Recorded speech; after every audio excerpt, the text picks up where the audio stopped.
one. We are live. We have arrived. We have returned. It's been 2 weeks since we last thing. We had just arrived at the towards the beginning of the finale of Deadpool. Today's game is Yeah, we thought it'd be a good idea to finish where we left off.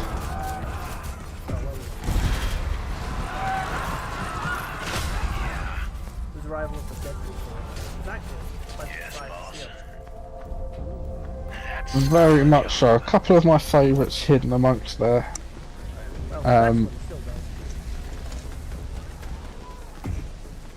Possibly one of the most important parts of Welsh culture seen there. Completely created for this film, for the Welsh. They have literally nothing else. The Welsh are really important to the UK if you live outside the UK. We equate the size of killer Earth asteroids as to how many sizes of whales it is.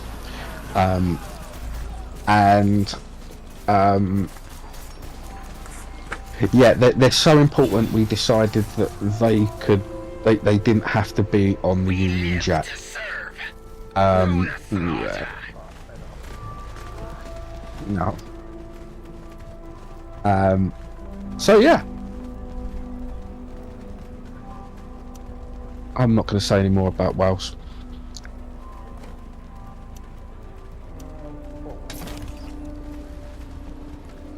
Except for one thing.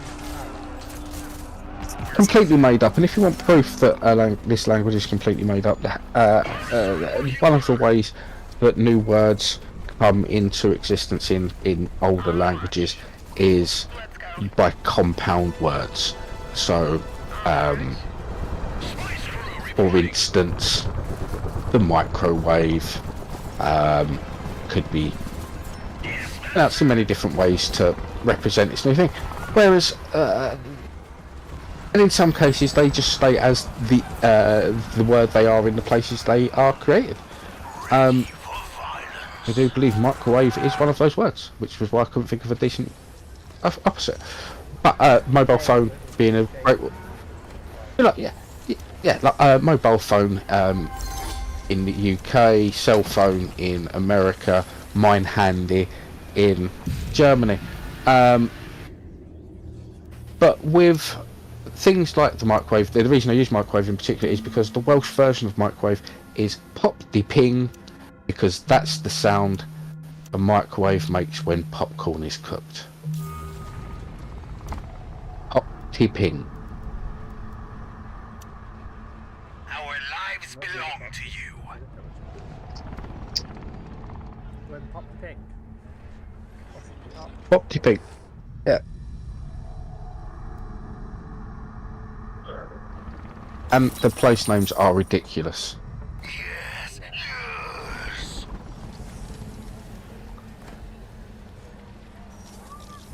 What's that place over there? Oh, that's Cardiff. Yeah. You mean Cardiff? But no, their version of it is spelt with 27 letters, not a single vowel between them. And it's pronounced exactly as it looks, which is the other weird bit. I hope a Welsh person gets a chat and sees that we're making fun of the Welsh. We're English, so they're used to it. They make fun of us. The minute we walk in anywhere in Wales, suddenly they're all speaking Welsh, despite the fact they weren't speaking it 5 minutes ago. It is weird though that there is a language in Red Wolf called Gelf, and the only people that can understand them are the Welsh. Not Wales. And some dialects of Dutch apparently.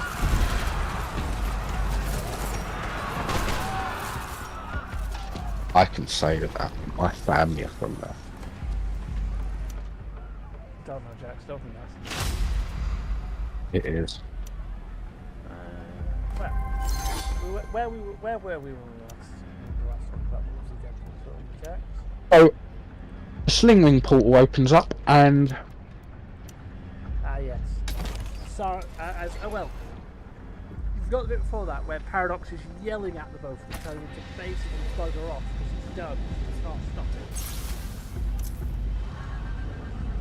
And then the slingering ball behind him, and you just see Cassandra's hand emerge from the back of his head.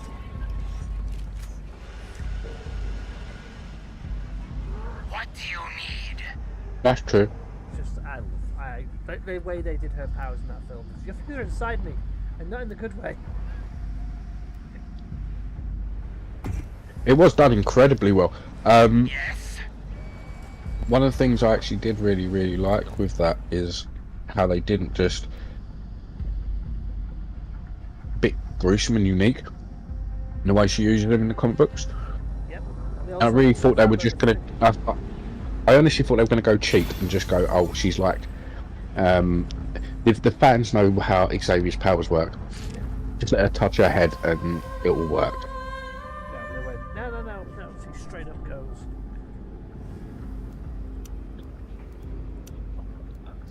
In many ways, the opposite of Xavier's powers, because he has the advanced telepathy, but his telekinetic abilities are almost nil, I think.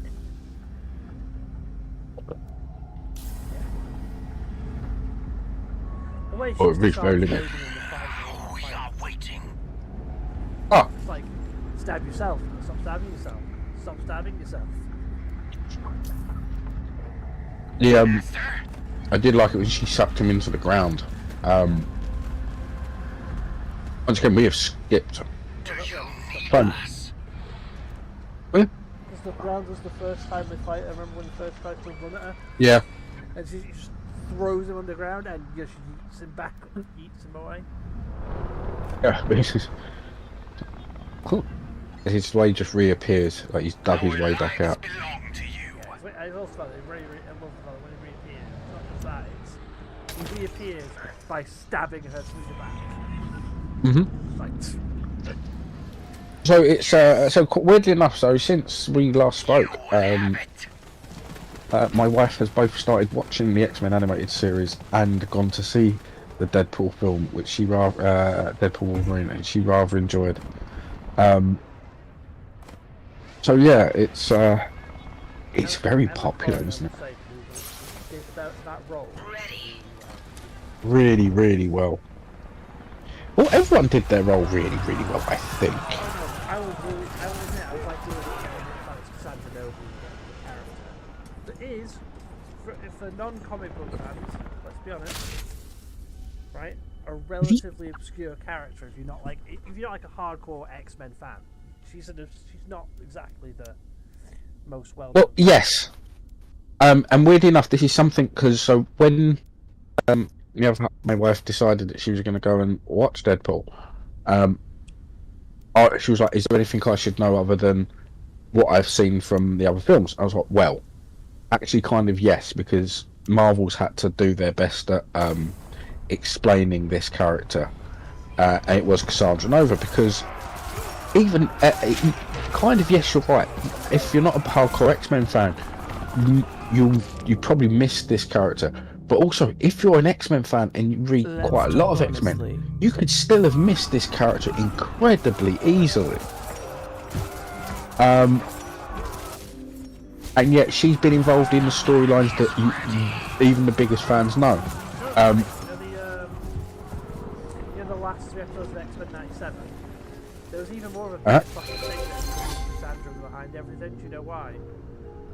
I remember because I went back and was reading the comic where it said, you know what the fucking comic storyline she was made for is called? No. E is for extinction. Oh yeah. I thought you should go come out and say awesome. No, it's straight up. She was E is for extinction was her like starting comic. It's like, oh, look at God. I didn't realise that's who she looked at. It was her that was the original. There is one thing I would like to say. Just to, no one is going to hear this, I guess, more than the other many channels that have all copied the same piece of information.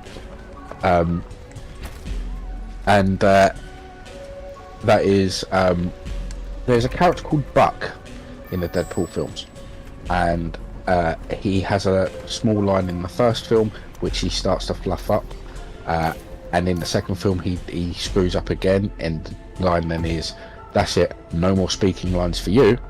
And in this film he has a speaking line and he's told to be quiet, and then he says, "Bitch, are you ad-libbing?" Now all the big sites have said that this joke is actually reference to the fact that they do another joke later on about how they're running out of money for people to do speaking lines, and because it's all down to Chris Evans.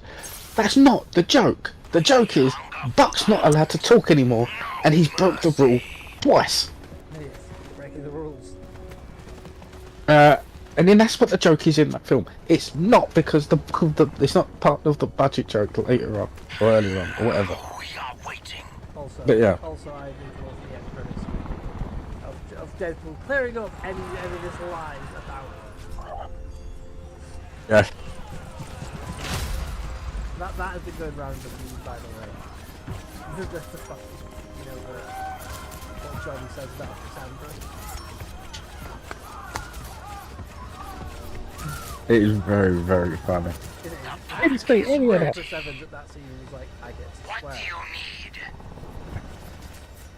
Oh yeah, I mean he's had so many Marvel characters, so many comic book characters, and other characters where he's had to be the nice, sweet guy. He's had to be Captain America for so long, and be like, I can't swear, I'm not allowed. I have to be Captain America.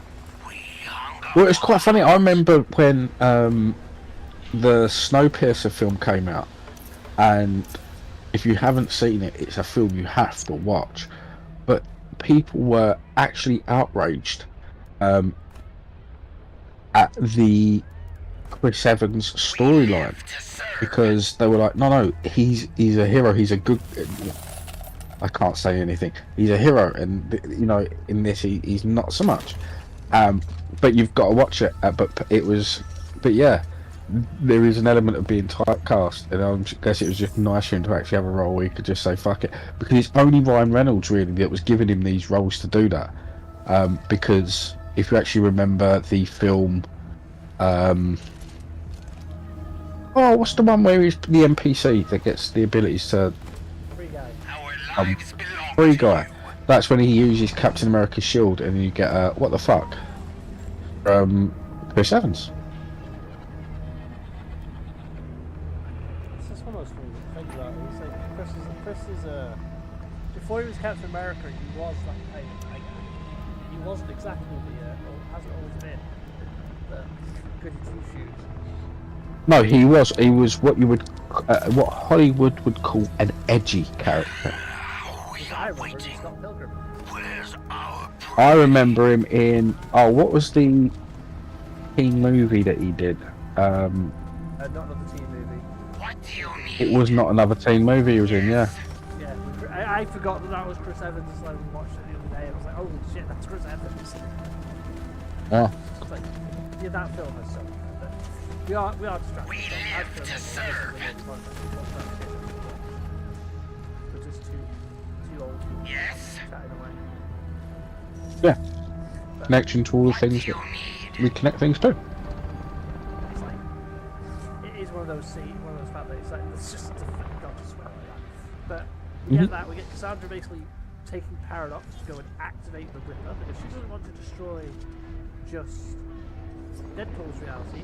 She wants to destroy all the realities. Because she wants to make sure there's only the void. A lot of people, as you were saying last time, why did she only have that change of heart after letting them go? And I'm like, she didn't have a change of heart after letting them go. She basically went, fine, go. And then she got more information, as you said, from Pyro. Straight up told her. What is it, Master? Straight up when it told her that she's like, Listening. Pyro wants to destroy Copy everything that. in the void. Yeah. It's like, oh, does he now? In that case, all bets are off again. Well, that's her off. That's good. I mean, when she went back there, she didn't have a problem with Deadpool and Wolverine. Their deal was done. Yep. But they were definitely going to have a problem with what she was about to do, and she didn't care. And then we get the introduction of the Deadpool Corps, with the best introduction first, because we get, Deadpool running through the portal first. Ready And, for violence. The classic music when, lovers are reunited playing. I mean, everything that happened with the next hit with Dogpool and Nice Paul is hilarious. Because then to Deadpool's chagrin, Nice Paul reappears calling for his doggy. Because Papa is back. Deadpool's not happy about this. And decides to just refer to this guy as being a dick off camera, to which Nice Paul also mentions that he can make full breaking quips by just referencing Ferris Bueller. Was it Ferris Bueller they reference? It's like, wait, what the fuck was that? I'm like, and what made it even funnier is if you just gone, Van Wilder was a really good film. No, shut up. Van Wilder, that's what it was. It was Van Wilder. Yeah, you fucking did the Van Wilder, like, and it just, I love even though it's Ryan doing it, I just love the way that they framed that reaction and just, where you just go, what the fuck was that? That wasn't shit the fourth time. That was a silly shenanigans.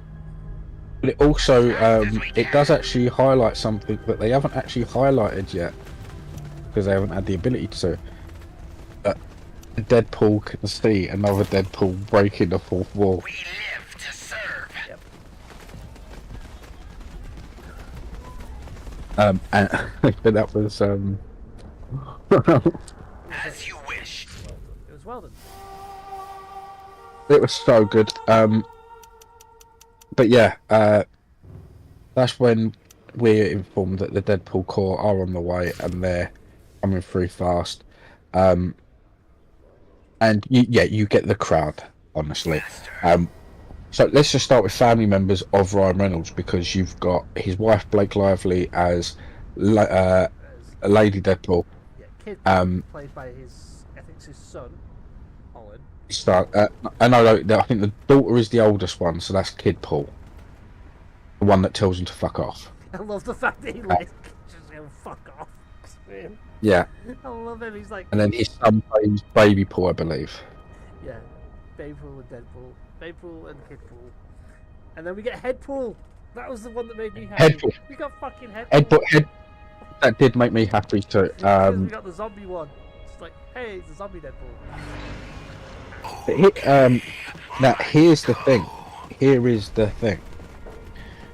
We know that both Sony and Disney really, really like these variation movies, and they also have now seen how a $1 billion film works when they go R-rated on a character that needs to be R-rated.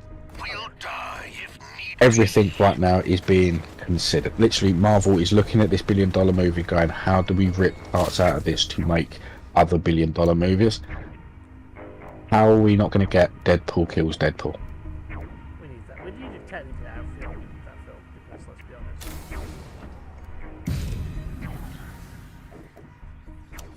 I mean, it would be freaking awesome. I mean, if they, I don't think anyone at Marvel's got the guts to do a Deadpool kills the Marvel Universe, but I think they'd get away with a Deadpool kills Deadpool. The final Marvel movie in the entire Marvel Universe will be Deadpool kills the Marvel Universe.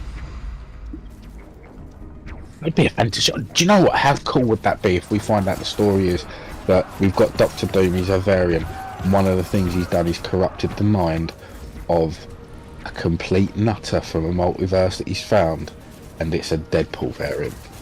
And he's said that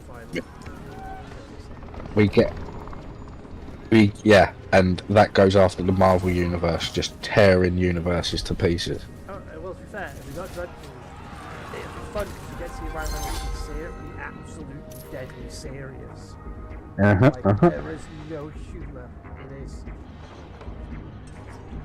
It shows how scary Deadpool is when Deadpool takes things seriously, because Yeah. that's the whole joke. It's like why Taskmaster in more modern updated comics doesn't copy Deadpool for one reason, because Deadpool's combat style is suicide. Yeah. It's suicidal. So he doesn't copy him because he did get killed, die, because Deadpool's got healing factor. Do you need us?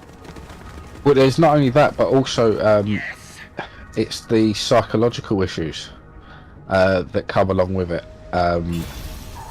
So one of the things in Deadpool Kills the Marvel Universe, when he goes up against Taskmaster, is he starts fighting with him, that he keeps him fighting long enough to have him actually attune to him and understand what's going on, because he actually then understands what Wade is seeing, and why he realises what Wade's doing, and that's what causes the fear that allows Swamp Thing to then come out. Swamp Thing kills Taskmaster with the fear, and then he says, and Deadpool's like, I don't fear anything. That means the only thing you can do is what I want you to do, which is become a doorway.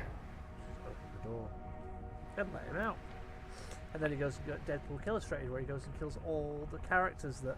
I do love that in Illustrated, you straight up have Sherlock Holmes chasing Deadpool. I love it that it's Sherlock Holmes chasing Deadpool in that story. Let's go. Using H.G. Wells' time machine of all things to fucking follow him. That's the even funnier part. Like, well, that was what was so good about that in the end, because I did is actually how they used so much of the old glitch stories thing. They hit their goal perfectly. Okay. They did. And then we have the Deadpool Pool again. Lady Pool, Kid Pool, Baby Pool.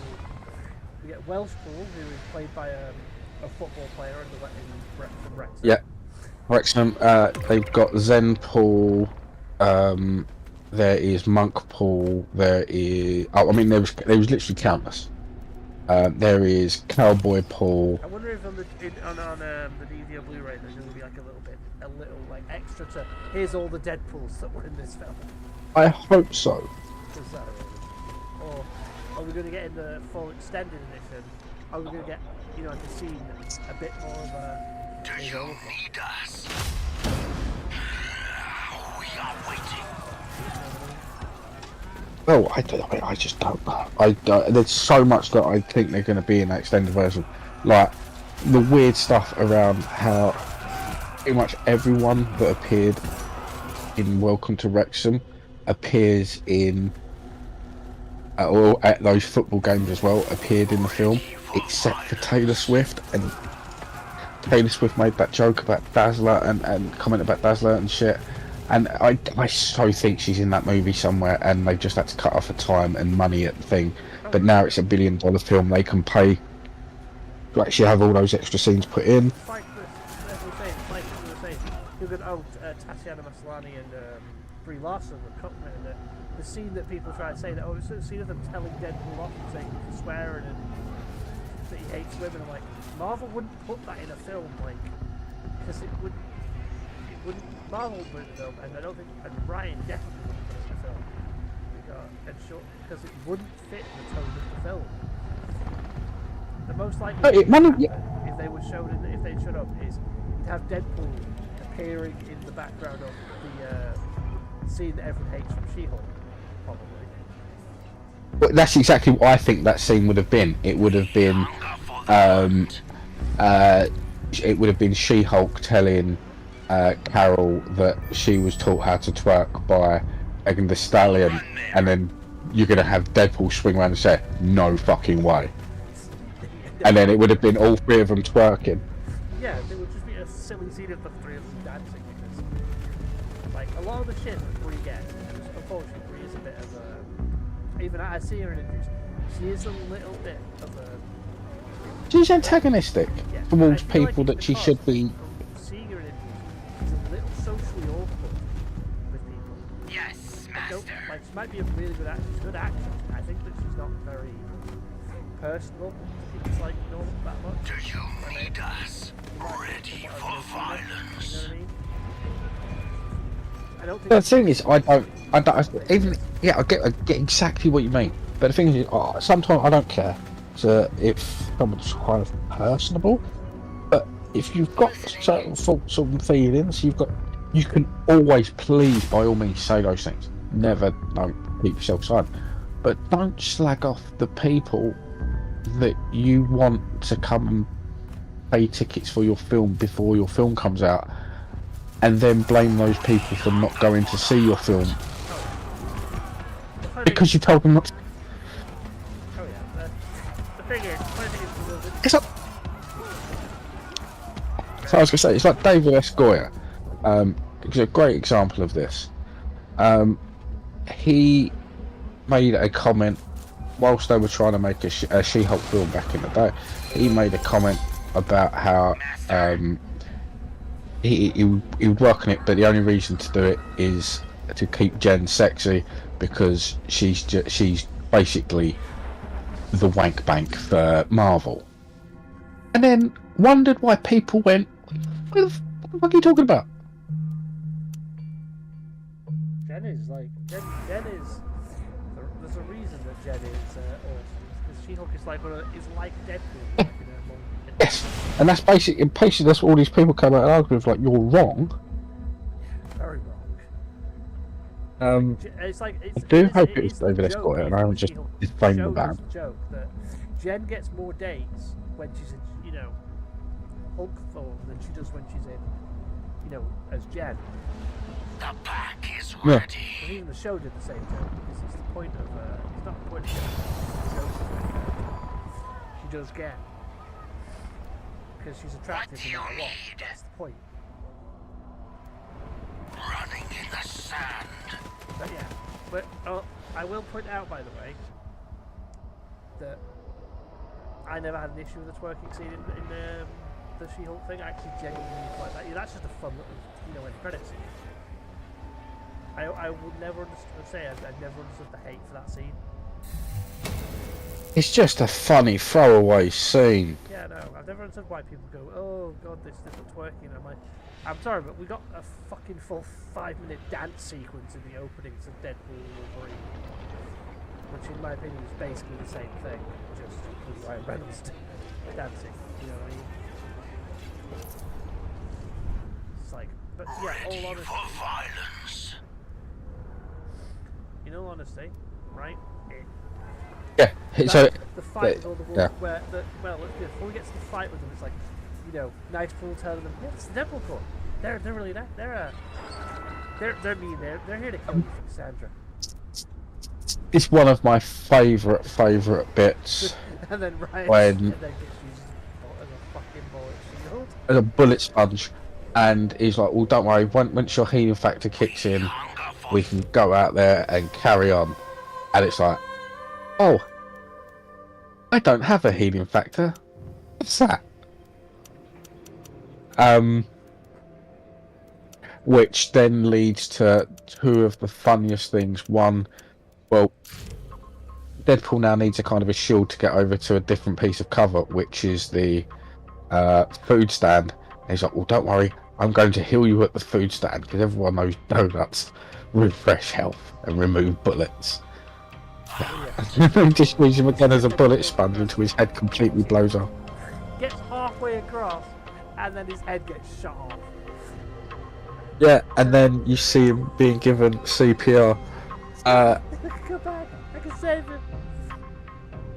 But this only leads for the one thing, and once again, it's just so funny, and it's a joke that gets paid off. This is how Deadpool gets his golden pistols, because he takes the ones he wanted from the very beginning. He finally gets off of Nicepool, because Nicepool is now dead. Wolverine gets across that void, by the way, by not by fighting through, not by his healing factor being OP, by holding up Dogpaw and no one wanting to shoot the little pup. No one shoots the dog. Let's be honest, the real reason they were there wasn't for Deadpool Wolverine, it was to steal the dog. Everyone wants to be the little dog's papa. Yes, that was the best dog. Yes, that then leads to the maximum effort fight of. Oh, yeah. Now, oh no! I've got to say, the best part of this entire sequence when they both stand there And then Wade comes back out, and they both stood there with, Dogpool in hand before putting Dogpool down. Where as he puts Dogpool down, Logan finally puts the fucking hood up and the mask on. And some people didn't play because that's what they're going to CG the mask. But no, they shouldn't. The thing is, you can now see why in some of the test trailers people said his face looks off, because in one or two of those scenes he had his mask on and they had to remove it. Yep. Oh my god, that was so good. It was the best. I've been waiting for that so. And did you also notice that we did the same thing the cavalry did? Do you need us? What do you mean, pump the arms? Yes. He did the arm pump to get the claws out, just like yeah, here we go. Well, do you know the origin of that move that Cavill did? It's from the actual comics, isn't it? And the show. No. So, he was in. So, whilst he was doing Justice League, he was also filming a before or after doing Justice League, he started doing a Mission Impossible film, the one with the moustache that causes all the problems in the reshoots because they CGI'd out the moustache, even though they couldn't film any more Mission Impossible because Tom Cruise had broke his leg, so he could have shaved it off. They said that's a long story, but in a fight scene that they were having, the direction was, we want you to look like you're literally pumping yourself up. You've literally now, after you've just taken a few punches, you're pumping yourself up and you're going to be that much stronger. And Henry Cavill does this move and he just flicks out both arms, which became a meme called Henry Cavill can reload his muscles. And so when he was doing the Wolverine thing, he copied the reload of the muscles to get his. So for him at least, that's the origin of that move. Oh, yeah. It's a re. The other thing is Henry is, as anyone who's ever he is a massive nerd, and he loves. Oh yes, yeah. He loves to do things properly, and it's one of the things that Logan actually does. If you pay attention in the old cartoon and in other stuff, Logan does the arm pump to get the claws out when he pulls them out. Oh, yeah, the big move everyone he usually uses is he flings both arms down. Yeah. At the same time, but Ryan Reynolds has gone, can you please do the arm pump? Please do the cannon arm reload. Reload the guns. But yeah, it's one of those scenes. But Just like, if Cavalry does become our Wolverine, that's exactly how I want him to do that in at least 3 or 4 fights per film. Just I'll happily forego the double across the chest in a film for a reload. It wasn't the muscle reload. It was Henry Cavill reloads the guns or something like that, and that was the meme. Yeah, watch that film. It's quite fun. It's not the best film in the world. It's a Mission Impossible film, but that scene itself is quite fun. The first one I still think holds up as a kind of a good espionage film. Sorry about that, everyone. Anyone is watching, but yeah, I have a call today, so I can't That's fine. We'll forgive you twice. And that's it. That's your 2. Actually, for that one. We'll bargain for another later. Yeah, so the fight ensues, and this is, now, I will say this is, for me, I love this fight because it's a Wolverine Deadpool fight, and it's Deadpool, so you can slash and hack. But once again, this does have an issue, and the issue is Disney got the R rating for this film in America for language. They heavily censored the violence. There is a lot of comic violence in it, and there is a lot of violence in this movie, do not get me wrong. But like, there is one particular scene where a load of Deadpools pile up on Wolverine, and he comes fighting back. Now, what that should be is him hacking and slashing his way through that pile, and them going to pieces. But what you actually just get is him constantly stabbing the one in the front and pushing the rest back, and then they start falling to the side. And some of it did just seem a little bit too much like it was being filmed on a studio lot, which it was. Don't get me wrong, they had to. They wanted to keep as much of that hidden as possible. But yes, I mean, there's tons of reasons. I actually think that one is more down to keeping it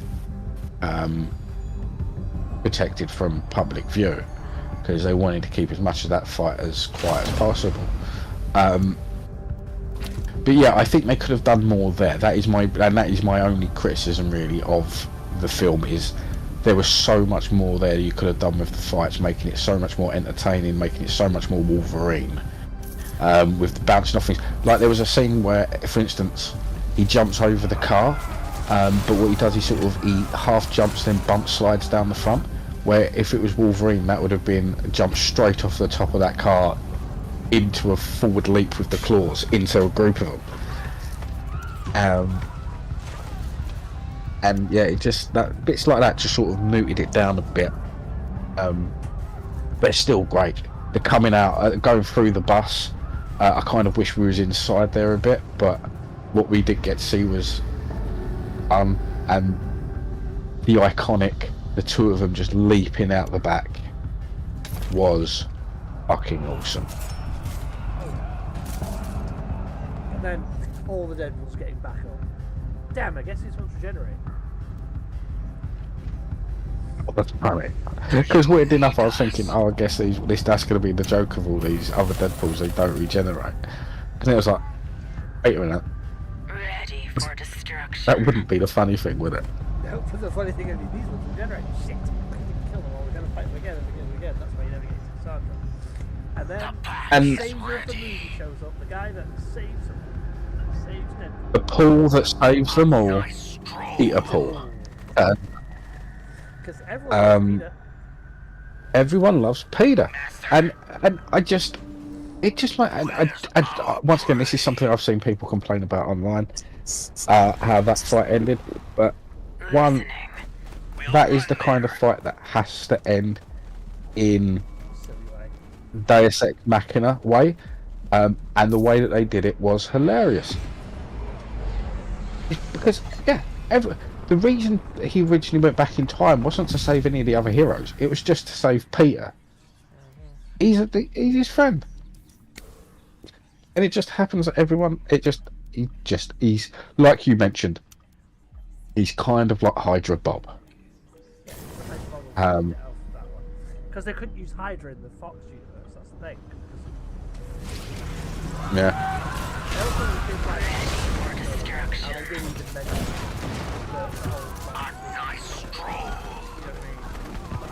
Yeah, there's yeah. It's just so funny. Everything he did there was so funny. But yeah, like I say, everyone loves Peter, and he's like, "Well, I'll leave you guys to all hang out then, and I'm gonna go and fix this issue."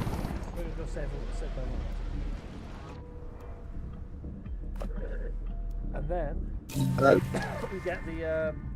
we get them go for trying to stop it. Paradox basically yelling at them again because Cassandra's activated the Time Ripper to destroy his universe, destroy all reality. And we get the only way to do it is to make the antimatter and the matter mix, but it will kill whoever does it. Of course, not even you can survive that. Either of you can survive that. And then Deadpool going to try and sacrifice himself. So, and then Logan trying to sacrifice himself first, to which Deadpool then basically knocks him out and goes and pushes himself in. Sacrifice himself. Yes, as fast as we can. Awaiting order. I think you're best describing the way that the best song in the film. Ready for violence. Oh yeah, so Like a Prayer starts playing now. This for me, I mean, everything about this, every song in this film was picked perfectly for the moment. But what I mean, especially from the context of the song and what's been and what's happening now, you know, all the faith of the moment is down to this. You're giving your all for complete random hope. This is a big leap of faith, and Wolverine's decided that he doesn't need to be alone. He's like, as well, you've got him taking another kind of a leap of faith in Deadpool and wanting to make sure this works. But the problem that they have here anyway is that you have to connect the two different tubes of light together, and as much as Deadpool is trying, he can't. He's pulling one and he can't reach the other. Wolverine smashes his way through the door, because we've already found out in this version of whatever universe outside of the Fox one, Wolverine is superpowered to fuck. Technically, in the comics, this has a strength. Yeah, but like not to punch out. I mean, I would argue that this is the versions we see in this film are some of the strongest versions of Wolverine we have seen, barring possibly Death. But anyway, I could be wrong, but anyway. Wolverine's greatest superpower isn't a healing factor, it's popularity. It's fucking, but yes. Anyway, Wolverine finally breaks in. He grabs hold of Wade's arm and he slams his claws into the other side of the machine, connecting the circuit, whilst up the top, just above them, Cassandra Nova is kind of doing the same thing herself, just via a control system. No. Well, she's pulling them out for anyway, it doesn't matter. But she's trying to destroy all the reality and the spaghettification that we have seen in multiple movies and TV series at this point. In Loki, Season 2, and in Multiverse of Madness we've seen it. But yeah, what's good? Yeah, so you forgot the meta joke, by the way. We have the joke where finally Wolverine's shirt gets ripped off. Oh no, not the the shirt. Actually, we forgot the meta joke from before the Deadpool fight. What's that? Come on, Marvel. The multiverse is dead. Don't you know this? Oh yes, you've really got to stop the multiverse. It really hasn't helped. We know the multiverse is dead. I love that bit. Also, by the way, in that part, something to look out for. Dogpool does actually steal the scene once you notice him. I've seen this film now multiple times, and once you notice him during that fight, it's fucking hilarious. All he does is run backwards and forwards and backwards and forwards down the road just around them, doing absolutely nothing else.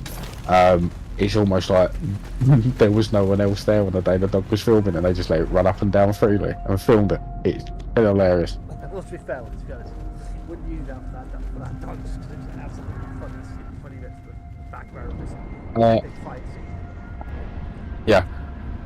Fits with the whole Deadpool movie. Something super serious fight going on. Random dog running across the ring around in the background. Yeah, exactly.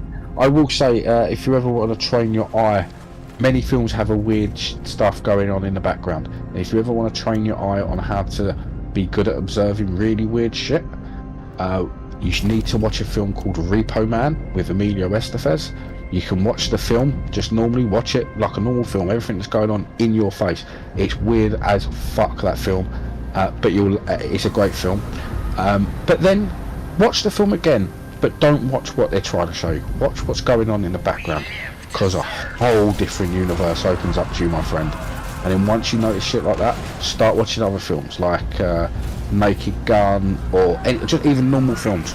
Something weird will be going on in the background and you have never noticed it before. I mean, Repo Man is made to have another story going on in the background, but you'll be surprised to see how many films have a different tale to be told. But anyway, Closer to target. they finally short circuit the machine. Wolverine's shirt comes off and he is ripped to shit, but keeps his mask. It's hilarious. It's not that bit. It's Paradox. They were heroes. I totally knew them. I told them not to do it, but they decided anyway. They could. True heroes, true saviors. And to be makes a reappearance, which is great. An actual proper appearance, not just a quick cameo. Yeah, B-50. I was like really nice. I was so happy to see her on the screen Yes. And also when Peter appears at that point. Yes. Those two are Her and Peter's chemistry was very, very powerful. It was brilliant. But yeah, so what's going on down the stairs with this power crossover? Once again, people are complaining. I don't know why. This is comic book stuff. In the terms of that's how these stories kind of go. But let's have a look. Where have we seen powerful people join together to withstand an energy force that can destroy most things in the universe? Oh yes, that was... Wait a minute, it was Guardians of the Galaxy. A group of people chained together to share an energy force that goes out. Not one of them had a hyperheating factor like these two had. And none of them were becoming, or were at that point, anchors to their realities. And the anchor being is Wade in this case. I don't know. I think it's going to be... we don't know. I don't know. You could possibly right. right. In that universe, there are two Logans. That's true, but I would assume that the anchor then switches over to the one that's earned it. Now. Giving the extension. But anyway, I don't know. No one knows. And you are as likely right as me, and IGB, I don't really know myself. But anyway, that's the fun part of speculation. But also, one thing that they both teams had in that point. Well, actually, one thing that I would say the Wolverine Deadpool combo has over the Guardians of the Galaxy. Guardians of the Galaxy had a half Celestial there, but you can see that they burnt out using a stone.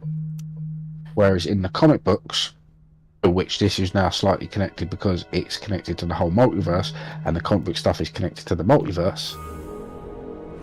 All Deadpool's can control by touch the continuity stone, technically making him more powerful than our Mr. Quinn, because he couldn't touch one of the Infinity Stones on his own. It works for me.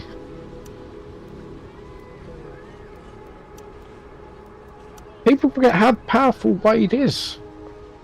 He's a joke character. He was also... Let's be honest, maybe a joke. He's a joke character. He's incredibly fucking powerful. Yes, yeah. I mean, look, if he turns up at Galactus's door, Galactus isn't gonna say, "Oh, I'm going to listen to you," like he would a Doctor Doom or a Franklin Richards. Right? He's not immediately gonna go, "I should know my place." He might learn his place after. They usually learn their place. The big guys usually learn their place very, very fast after realising there's not much you can do to a nutcase. It's like Gwenpool, who has no powers, by the way. She is quite and she's not even a Gwen Stacy. She's a complete. She's from our reality. Our lives belong The to whole you. joke is she's a comic book fan that got shoved into the Marvel comic universe. So she had her only super ability she developed by being in the Marvel universe is she can stand between the comic panels. Weirdly enough, there is. Weirdly, I could be getting this wrong, but I don't think I am. I believe the first and the character was called Combination Superman, and it's half Batman, half Superman. I believe he was someone from the real world that was zapped into a DC comic book.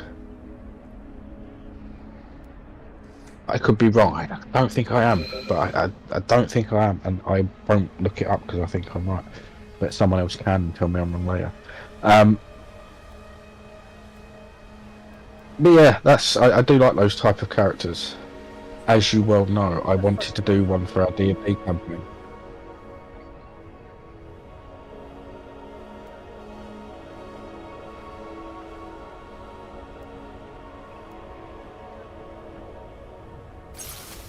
Kind of why I like Fire from Futurama. Weirdly, the similar sort of concept in many ways, because he was an everyday, present-day human just zapped into now like a weird fantasy world. To be fair, in the future, it was just crazy as shit. Oh yeah, it's Fry from Futurama where he's. Hey, I fell into this weird thing. I fell into a cryotube and woke up in the fucking future. On watch. I love how they explained all that stuff away later on, though. Movies and later series were very good at rounding everything. That made it happen.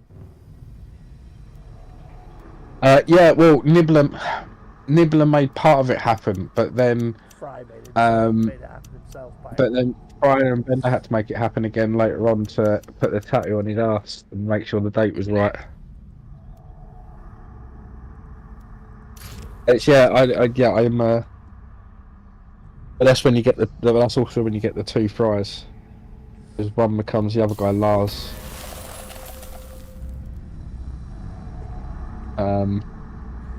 Wow, fuck me! I mean, that was such a great series. I love the fact that It never got brought back.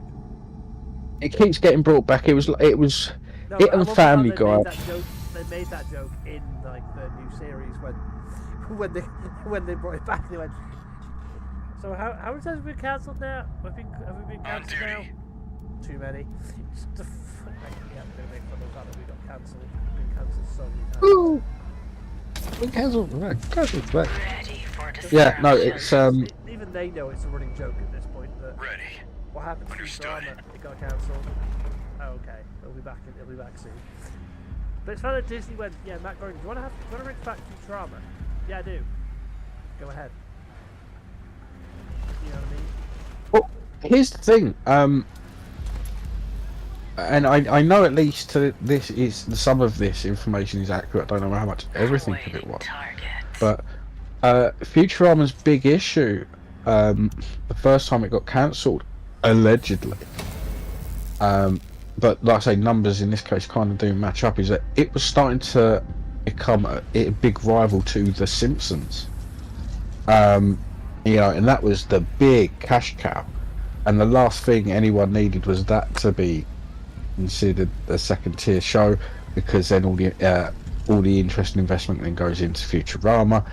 A lot of the already established toy lines and stuff start to become reduced.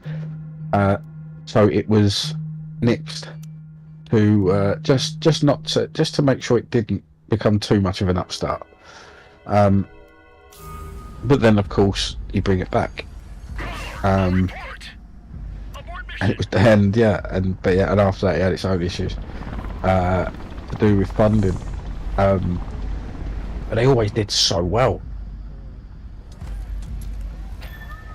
Anyway, we should really. But yeah, but at the end of them, and then we get a little nice little send-off scene with all the characters we got introduced basically in the film being put, now with Wade, and Wade finally telling Vanessa the truth. Yeah. Those two finally being together. Like, yeah. We Ready for instruction. also, now this is something that I noticed. I kind of noticed on the second watch, and on the third watch I confirmed this. And this is actually quite sad for me and you. So if you notice at that lovely dinner at the end, where all of them are together, it was because they were all brought back to the realities that they're from, which meant the reason that we got X-23 back, they've said this, we got X-23 back there, is because she's not born yet. So they couldn't return her to her own future for whatever reason. So she's there now with that one. I don't know how that logic works, but it works for them. But Blade went back to his reality, and Elektra hers. Ambit didn't have one, which at best means he's stranded. No, apparently they weren't. They're not on that. Well, they said they went back to their original places. Yeah, except they don't. Except their original places is there. They didn't say that. They just said. I don't remember hearing that. I just remember hearing them. They just get. They got. He asked if they could. If we could get some. Oh, this is from Q&As. This is from people asking questions after the fact of where people have gone. Yeah. Because until this is a line I'm going to have to double check.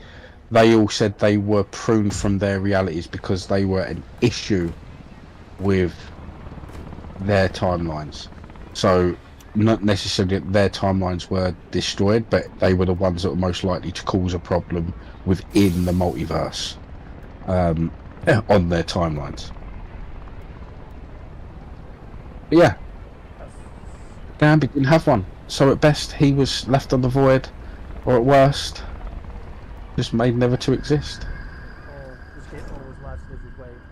Doesn't have timeline to live with Wade. I would love that. I would love that to be in the extras and you find out Gambit's literally just playing cards with Blind Al downstairs. And whatever reason they're going to use blows the cards up. Well, no, he can do that. He's got control over his powers, so... No, like I mean, whoever's going to lose blows the cards up on purpose. They're playing... I'm sorry, sorry, Al. Deadpool, fucking shut up. Shut the card. Sorry. Another little rumour of the thing that I read, like I say it's a rumour, I read about it today on one of the sites, and saying that this was officially said, but you don't know how much you can believe these things. There's so much, so it's like, Marvel is getting played, Wesley Snipes getting sent off film, this, I'm like, no. Well, once again, I would say, weirdly enough, if Deadpool had made $700 million in its box office run, I would say, no, they're not changing nothing for no one. This film made $1 billion in its first 2 weeks. It's still going. At this point in time, Marvel are looking at every single microcosm that can be pulled out of this thing to make them a matching set. And as much as I love Wesley Snipes is not one of those things that invite that would bring money to me, because unfortunately, as much as I love the original, Blade films, they were they were niche at the time, of niche back when they came out originally anyway. Yes, but so they were niche at the time. You've got to remember, he was in the early days of the vampire TV movie revolution. He was in a complete gap of comic book heroes on screen, especially on movies. And they didn't have budgets. There was no actual budgets. I mean, look at the villain from the third film, for example. Now, here's a good one. Do you remember who played Dracula in the last film? Mick Rory from Legends of Tomorrow. Wait. Is it Mick from fucking The Flash? Yeah. Check it out. Beefed up to fuck. In his prime. So they went cheap, because that's pre Prison Break. Went with Miller's. The guy that plays Snark. I'm telling you now. I'm telling you. You bring that out. They bring that out. That's at least $500,000, just because of how many people actually love Wesley Snipes as Blade. And those, and there are. I mean, all those people that watched it shit originally and still watch it now at my age, and they've got money to spend. Is not a lot of music anymore, remember? It really depends on how much you can make the movie for. And I think they could make that movie quite cheap. They've already got a lot of people that can do the horror side of Marvel very well, with the people that made Werewolf by Night. They kind of know what they're doing, which gives them a really good running start. And in all fairness, they've got 5 or 6 different scripts for a Blade film already in the bag, because they've had that many run-throughs before they finalised on the one they're doing with the current Blade. So it's all that is possible. As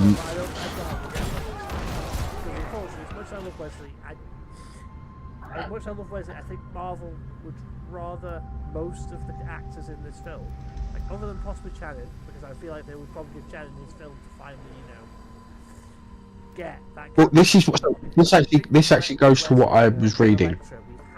We've had like their main stories, and they want to kind of do their own versions of these characters. Because in the MCU, we have another Elektra, who was part of the Daredevil and the Defenders series.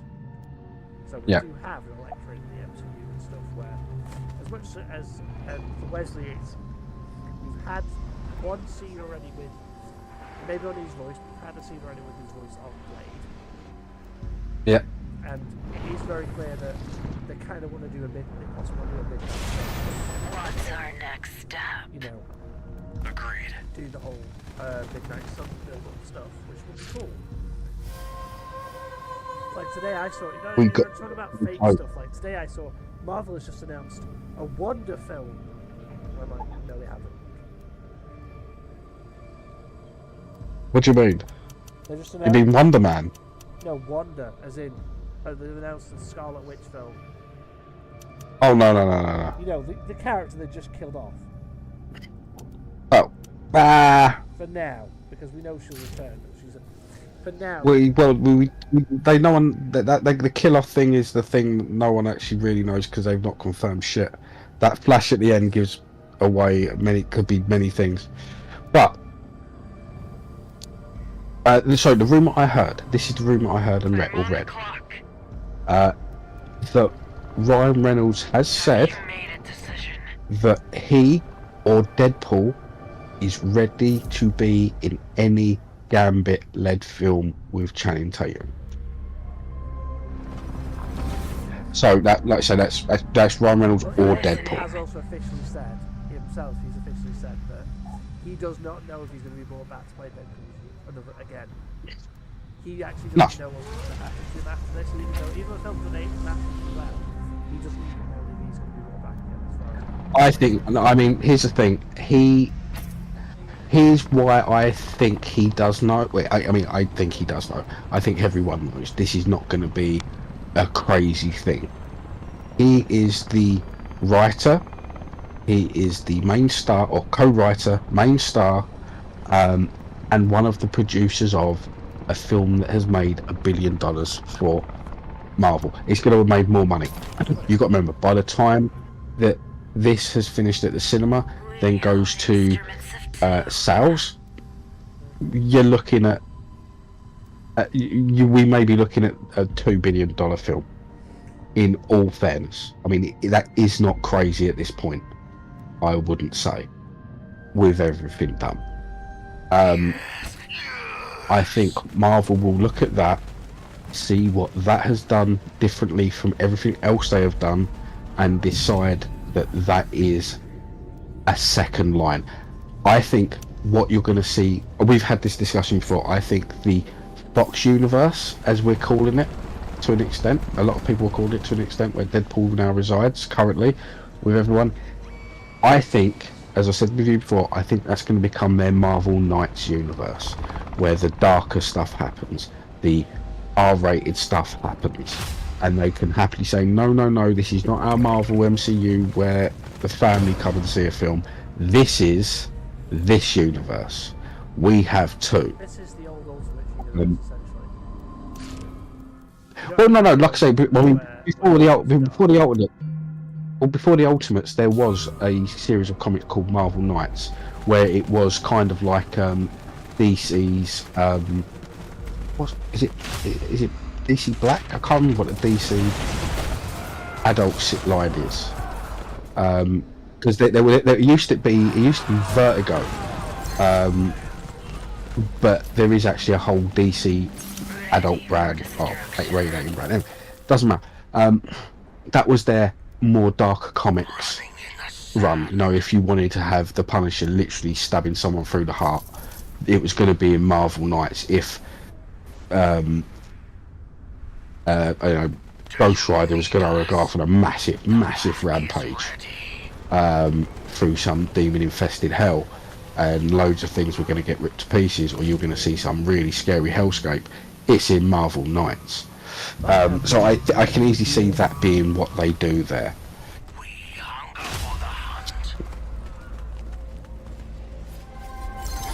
That then would allow things like a second Blade. That would allow, or I mean, look, how close did we just get in this film? We were pretty much Ghost Rider away from Midnight Suns. Oh yeah. Well, ready for violence. I love Ghost Rider. He's not one of my favourite characters, and the films have always been a bit shonky. But I will say this, hand on heart, every single representation of him has looked awesome on screen. Do you need us? Films aside, storylines aside, directing, acting, everything aside, every version they've shown of him live action, even on S.H.I.E.L.D., Agents for S.H.I.E.L.D., was awesome. We are waiting. Yeah, I really love that. And I kind of like the way that they tied in that it might have been Nicolas Cage's Ghost Rider that actually gave the powers over as well. Our lives belong to you. I played the Midnight Suns, the Midnight Marvel game, and he Yeah. was Ghost Rider in that game. And Robbie Reyes is an awesome character, and I love the car idea of yeah, it being. As fast as we can. Yeah. One of us will I mean, die. don't get me wrong. I always like the. The imagery that we got in the. I think it was the first film that they did it. But I can't remember what the issue comic it was, where you have Do you the need us?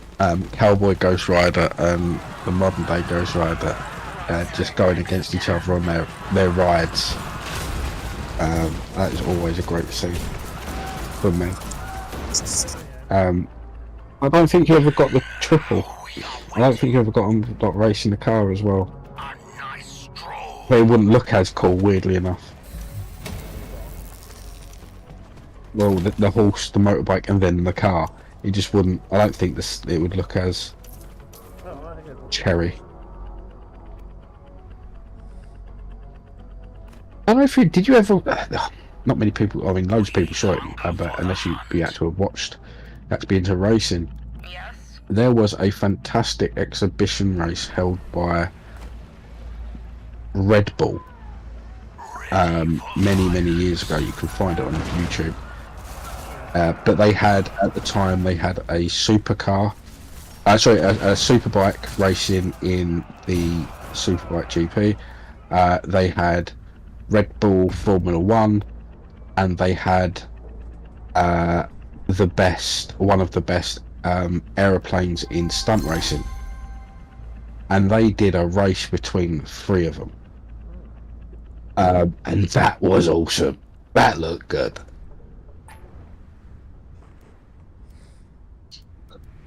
That was pretty sweet. Master? But anyway, yeah, back to comic booky stuff. was the Deadpool Wolverine movie absolutely fucking amazing. Yes. We are waiting. Honestly, Carry on. it's, We to be hunger fair, for the it's one of the hunt. first, not the first Marvel movie. It's one of the movies I was generally, I'll admit this, because of wasn't actually fully. I was excited for the film, like yes, I wasn't expecting it to be as good as it was. Yeah. Like with Endgame, I went to Endgame thinking it was pretty good. As a compliment, I already kind of knew where a lot of the storyline was going. Yeah. Like they actually did, I realised. They did actually do Nebula. Just without Nebula betraying and becoming, the big bad at the end of for a short period. What is it, Master? They did the whole Nebula betraying them for betraying like the rest of the heroes. Yeah. In the thing. Our lives belong to you. And I was like, that We'll run there. well done. Because in a way, it wasn't like, oh yeah, I got Nebula betrayed them all, and she's got the goal and she's now going crazy. So Thanos has done trades. No, Nebula's betrayed them all because it's old Nebula versus new Nebula. Personally, I think it was very well done. Oh, here's a couple of numbers. 29. As of Sunday gone, the current box office is $1.029 billion worldwide. We live to serve. People are celebrating that, oh, it's the highest grossing R-rated movie, and I'm like, yeah, but that's the highest grossing. Do you need us? Like, No. it's beaten The Passion of Christ, and I'm like, the highest grossing R-rated movie, and I'm like, well, that's only in the US, where people were, for some reason, weirdly wanting to watch The Passion of the Christ. Yep. I will never understand. No, so the number it has to be Yeah. is the Joker at 1.78 billion. Yep. Now, these rules, so how this rules apply, it is how long it stays on a theatrical release. So, if this keeps making money, Joker did drop off pretty fast after making its lot. If this keeps making money, this will stay in theaters a bit longer, so this could happen. It still has 1 week to beat 1.078 billion during its theatrical run. And it's already, as of last Sunday, it was already at 1.029. So I think it might have. I think it's going to break that as the best biggest R-rated movie. Yeah. Theatrical release. It's done. The funny thing is, did you notice, because me and you look at it, it's not rated R in the UK. No. Because we No. don't have the same censorship that, like, we don't have the same sort of things that the US have. No. So I don't know if we did mention this last week on podcast, but me and you have spoken about this. American censorship is very, very funny. You have to do a lot of violence to get, and a lot of realistic, brutal violence to get an R rating, and you have to do a lot of other things to get an R rating. Now, language, on the other hand, you're allowed to get away with one fuck as long as it doesn't relate to actually having sex. You can just go, oh fuck, as an explanation, explanation. You know the word I mean. A great example of this is in the film Naked Gun 2.5, when during the very opening of the film, during the little car run around, at the very end, an old actress slaps it and says to it, fuck off. And that only gets a rated 15 because it was not related to the word act of fucking, it was just the word fuck off, to go away in an angry manner. Once again, that film is not rated 15 in England, it's a 12, because you can get away with a piss and a fuck as long as it's not in a vulgar way. But then comes this. Yeah. Then in America, the R rating directly, the first R rating this film would get is from the second fuck. 2 fucks gives you an R rating. From that, it doesn't matter how much violence you have. You could be an episode of Bluey, you put 2 fucks in there, and that's it. That is an R rated episode of Bluey, no matter what happens next. do not have a little Tourette's puppy in an episode of Louis. So that's why it's R-rated. Now in the UK, you can put literally 1,000 fucks. For a great example of this, the film. Why the film Cares come South to my head? Park, I would actually say South Park, Bigger, Longer, and Uncut has over 390 fucks in it. Okay. And I believe there is also another episode of South Park that has 100 and something fucks in it. Both of those are rated 15. Doesn't matter how many you put in, it's never gonna happen. Now this film actually has a cunt and a cunty.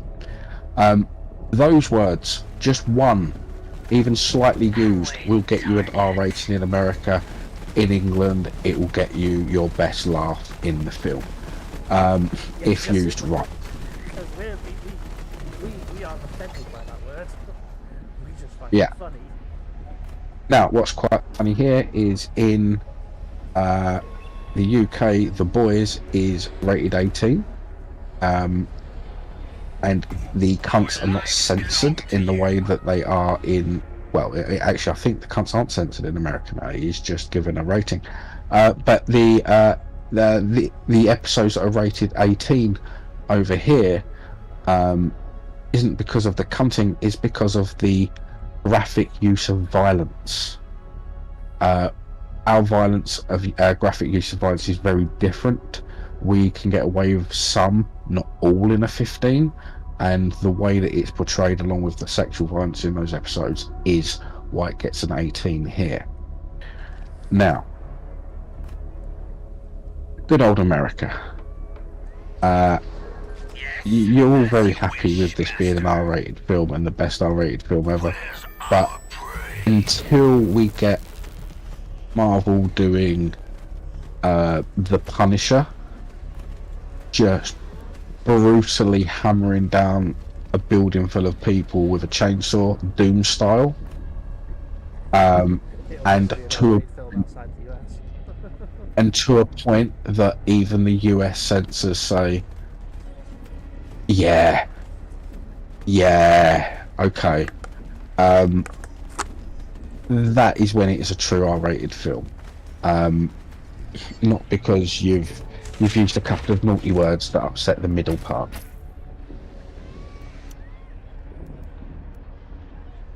It does always make me laugh.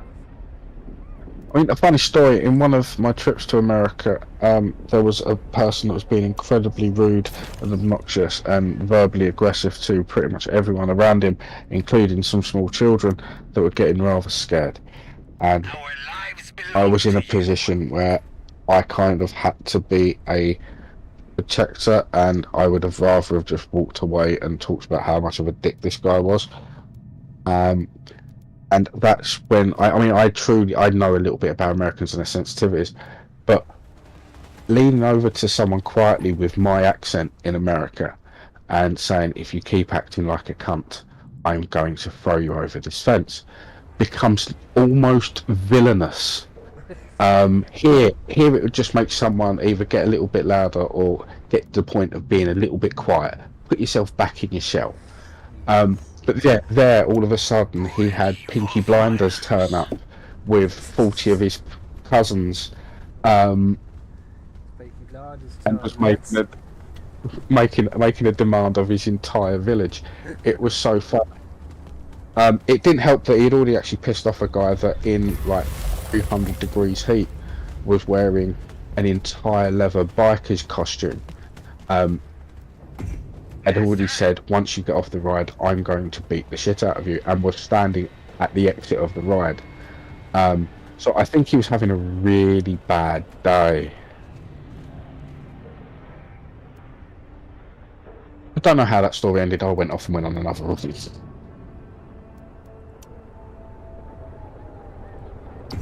Wield instruments of doom. But Southeast Londoners out there, if you really need to be, you could in some places you can very much calm a whole situation down just by talking.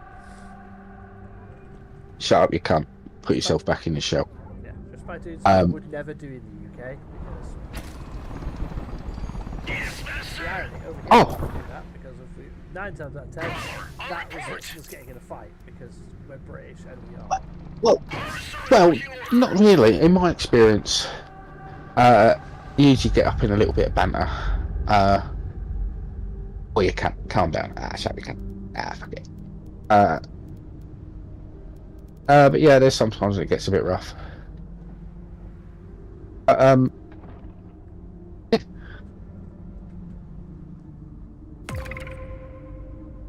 I don't. When my partner was over here last, I think she truly understood British culture when just a guy in all business wear, looking like he's come out of some really posh banker establishment, like full bowler hat and like literally full traditional dress, looking really sweet, coming out of one of the theatres one night, got into an argument with a homeless dude in which they both started calling each other different kinds of cunt. Yeah, dressed up posh cunt, I bet you're going home to fucking do it yourself, or do it, or like screaming it in one way, and oh, shut up, you homeless fucking cunty bum. And she was just sitting there going, I can't believe what the hell is going on here. I was like, oh yeah, we use our swear words very much like poetry. That is poetry, Yeah, I mean, look, if Eminem has the ability to rhyme orange with other shit, in the UK we have the ability to turn a swear word into an adjective, everything, every kind of thing. What do you need? I do believe there is a couple of times I've known people to use swear words as their pronouns, well, as someone else's pronouns. Fuck's just a fuckwit. Fucking a bucket. Fuckwit. You're a fuck what they are, they're a fuckwit. That's what they are.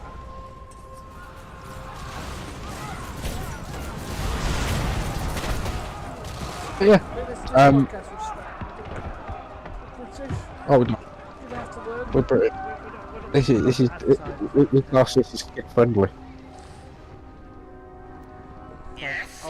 Any other content we record that isn't this podcast, that we'd happily we'll take a no swearing thing on it. Oh yeah. But This content is swearing as well. But yeah, the film was amazing. We hunger for the hunt. I am seeing it on Monday. Romulus. mm-hmm. I'm excited for that film. I also know where it fits in the timeline. Yes, you sent me a timeline image. Yeah, it fits. I was getting so confused by that, by the way, originally, and not because it's a confusing image at all. It is because how my brain decided to interact two halves of that image together. For some reason, in my head, I was looking at it with our dates in real world chronologically, Yeah. and then the episode dates chronologically. And I was like, but the first film, that's the date from the first film. Why have you got it down as 1997? Like, you fucked this up. And it took me a good rereading to realise, no, your thing made sense. I'm just a fucking idiot. No, we've established this in the D&D campaign. Yeah.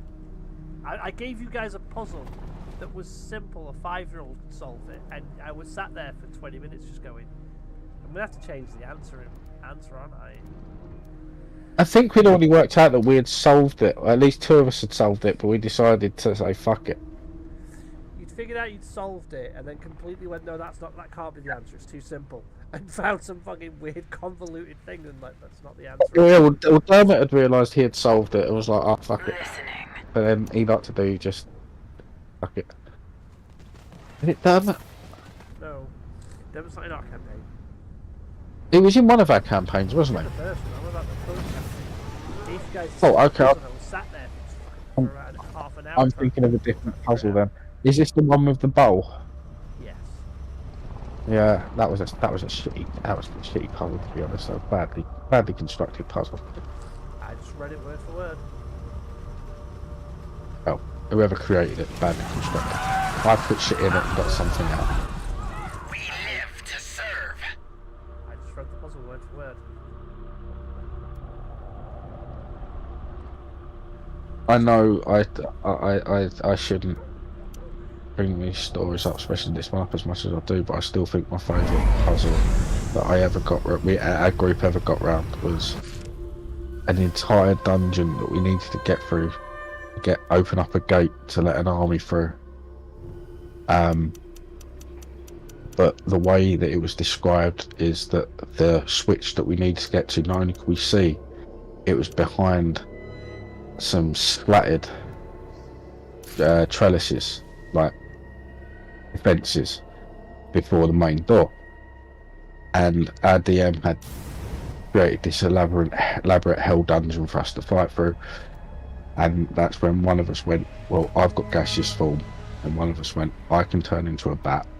And the other one was like, I can use the mentioned door anywhere I see. And I can do this. And there was, so we all just went, and there was like literally only one of us that couldn't do it.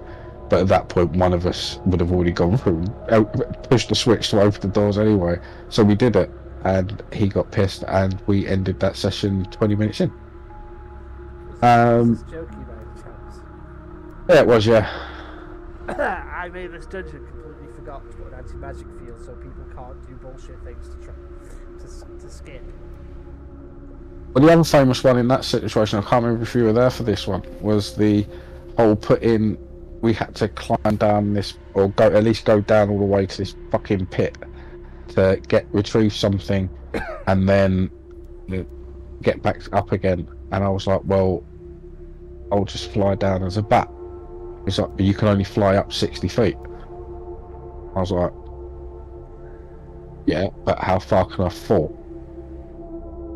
He's like, well, you can fall forever. I was like, right, well, I want to fall until about 60 feet. And then I'll fly down. He's like, well, how did you get back up? And how much rope have we got? This much rope. What, all together? Right, tie it together. I'm going to fly up 60 feet, turn into a human, and I'll grab onto the rope, then turn into a human and crawl up the rope. Or in fact, I'll start as a bat and just crawl up the rope. It'll be faster. In fact, they can pull the rope as me as a bat. I'm even lighter. That session ended early too.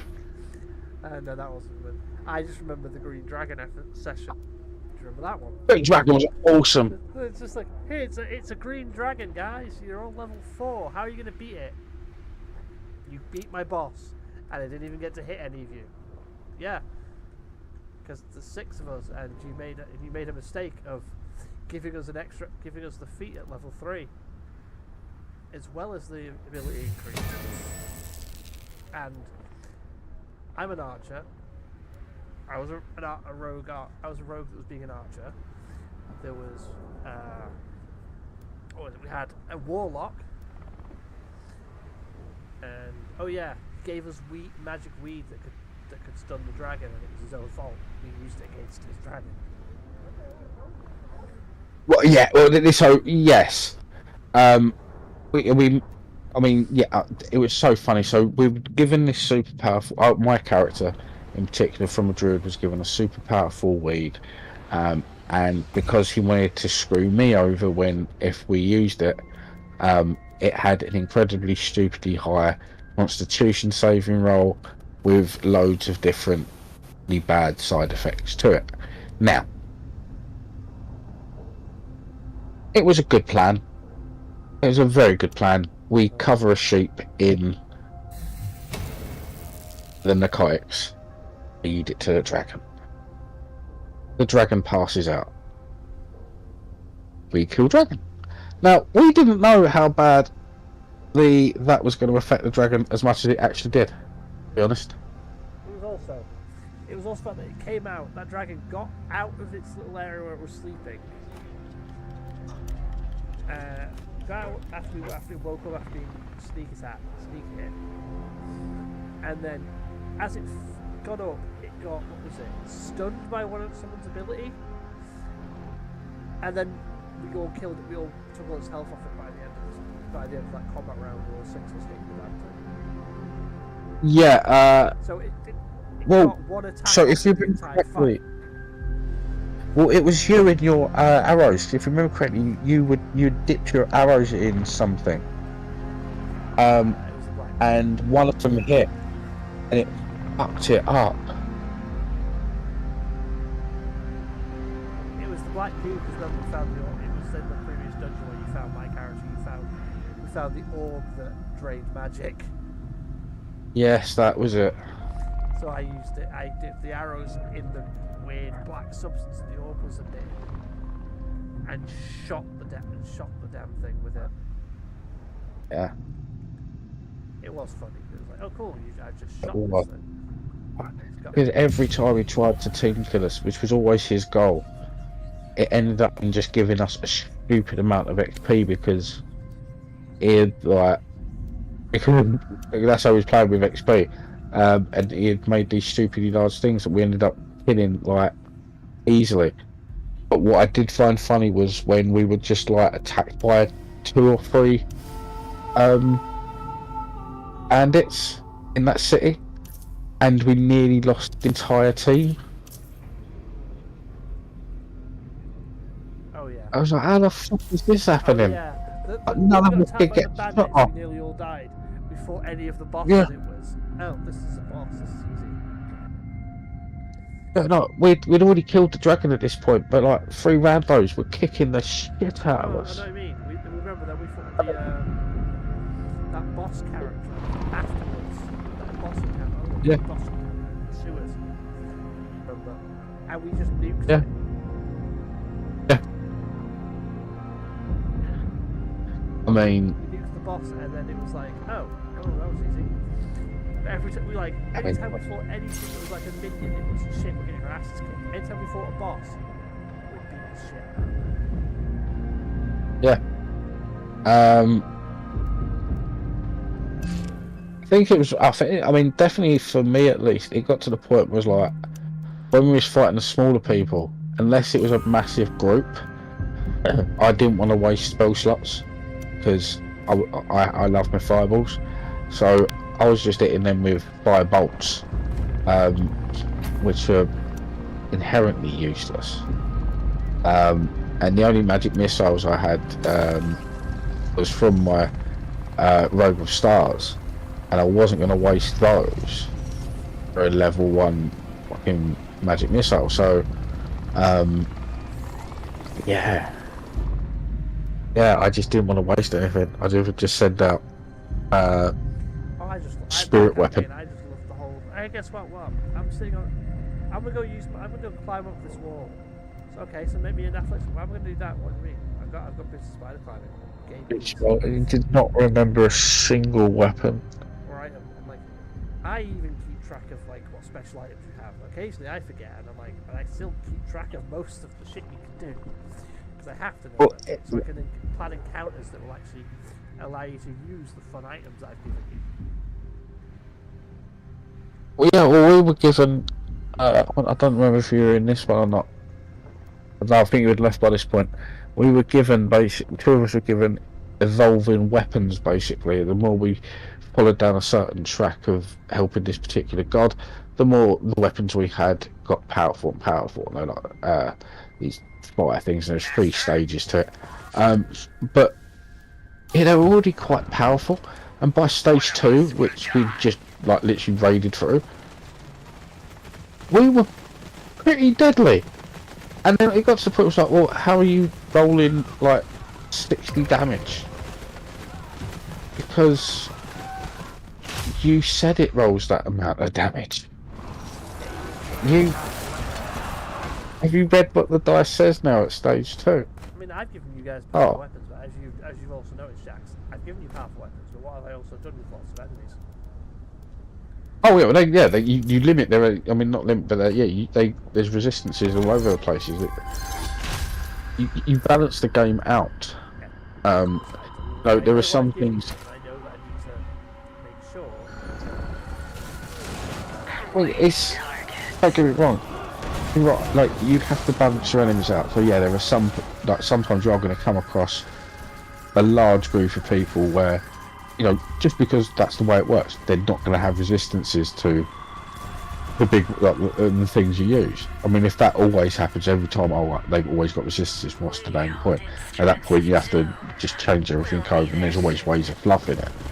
I mean, the one time, weirdly enough, Jokey did decide to start doing that, and everything had fire resistances for me. I was like, well, okay, it's fine and dandy if you're going to keep doing that, but then I'm just going to use my meta magic, change fireball to lightning, ice, or whatever, and I've now negated your thing. Also, my next level up, I'm now going to get blizzard sphere or something like that, ice sphere.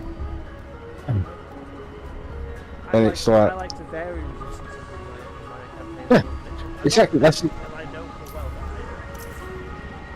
that I know full well that The thing is, but most people, I sort of find most people, even if you end up spinning through a lot of characters, they have a rough idea of what they want their character to be.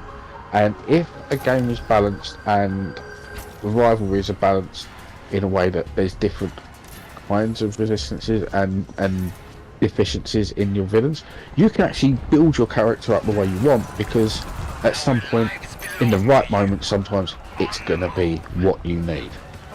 But if you're going to have a person that just does stuff like that, you're going to meta play your character who's just stupid with everything. And it's not as fun. I think the D&D gods have come after me. Can you hear me now? Did you piss off Jeremy? Jeremy,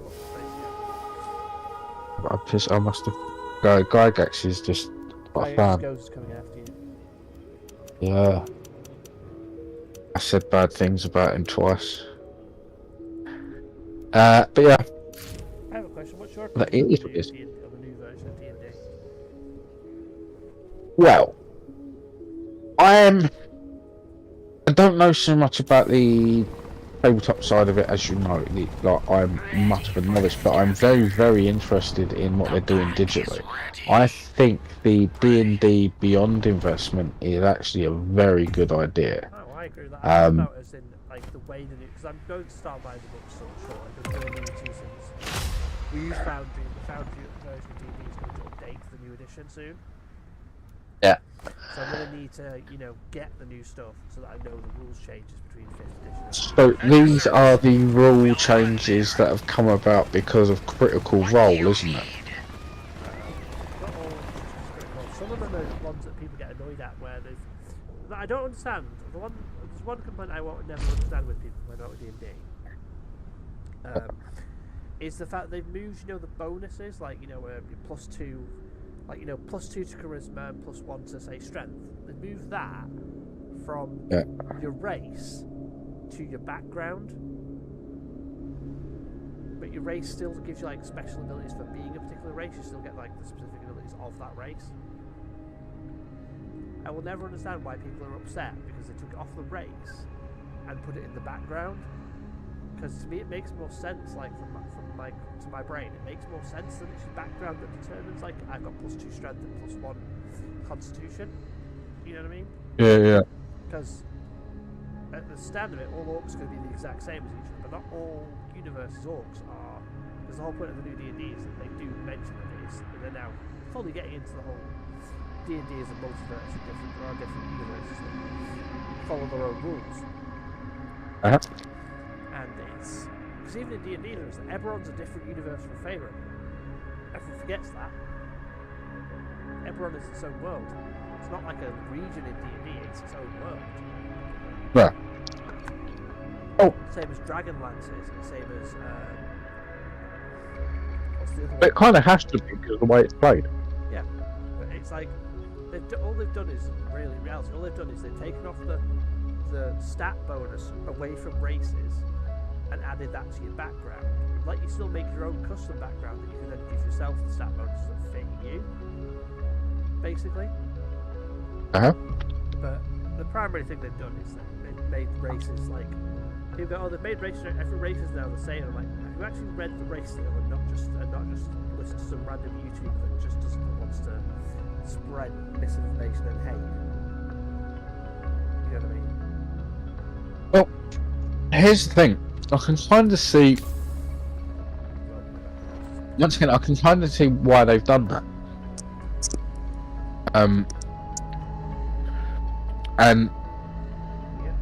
And I'm saying that from a point of view of something that uses D&D Beyond. If you actually look at the character sheets that they build there, it's a lot of blank space that you can't autofill. And one of the things I can see that them starting to do is a lot of those spaces where you're meant to put in a load of text, like I do. They're going to try and autofill those for easier backstory and stuff. We didn't. Yeah, like you pick the background. You can actually autofill some of those boxes in from the background. Sort of, yeah. You can't autofill your backstory in. So they're giving stuff Yeah. that will give you like a bit more of a hint towards the limited backstory. Stuff to make you have what's the word? To give you like that little bit of gumption and stuff to help. Like D&D's main thing is creativity, and it's why I don't understand the whole race. This race has to be evil. This race has to be like people say that, oh, Drow aren't all evil anymore, so I've lost my bad guys. I can't use the bad guys. Wizards isn't saying you can't use X races. This is the bad guy doing this. They're just saying that They are usable.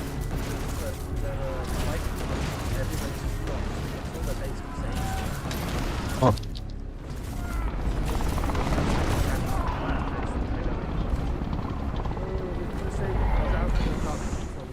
Not all Drow are evil, all humans evil. Humans, good guys, no. That's the whole point. Not everyone of the race is the same. I mean, one of the most famous D&D heroes, as we know, from books. He's like one of the most famous D&D heroes, like who has his own series of novels and stuff. Is Drizzt. Like one of the most well-known heroes from Dungeons and Dragons is Drizzt. Okay. The Drow. The guy that's. But I know now. Yeah. Alright, Sam. Sorry. Oh. Yeah. I love the Drizzt books.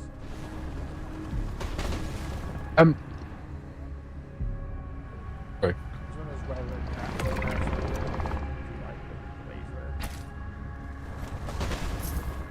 Thing is, all that I can understand to some extent why people are pissed about those sort of changes, but the only thing that kind of actually allows, if you think about it, only in certain campaigns, depending on how the DM decides, really, is whether or not you can have a drow on a. I mean, this really only affects teams that usually play as good-natured groups, lawful, good characters, really. Because if you've got anyone on there that's even if most parties are chaotic neutral, for the most part. Yeah. So if you had a drow that's a bad guy, it wouldn't matter. The only reason having a drow that could be lawful good is if you have a party that's lawful good, and in that case, it doesn't matter.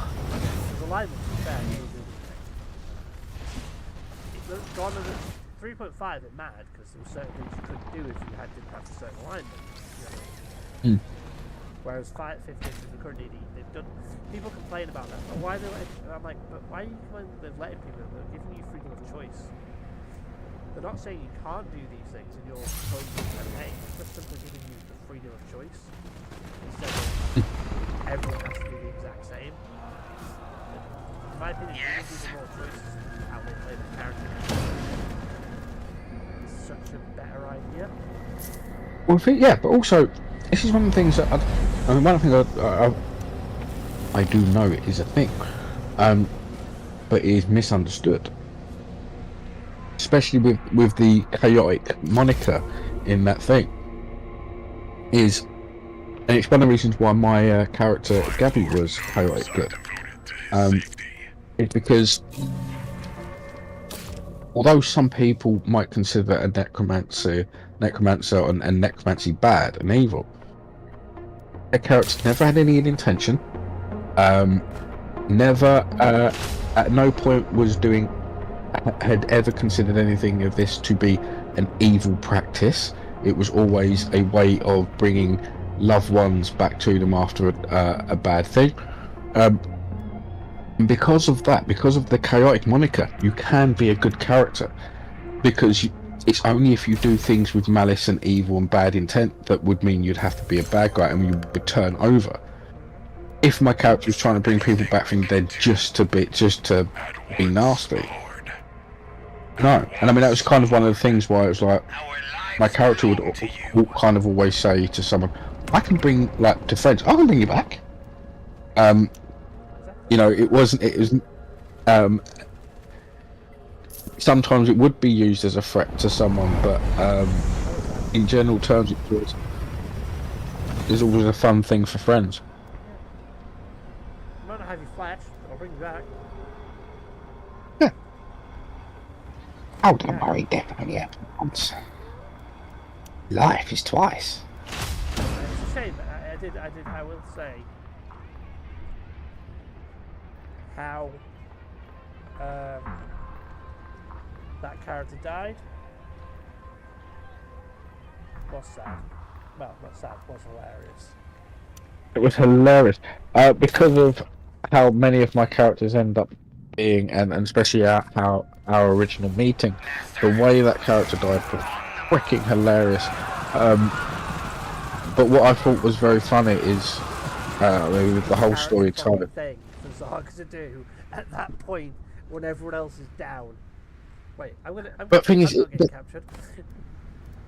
But the best part was the apology I got when they hadn't realised the whole context of the conversation I was having, because to lay some ground, the character that the DM Alan was directed at me, and they had already attacked, and it was my go next, and I knew what I was going to do, and so I made it.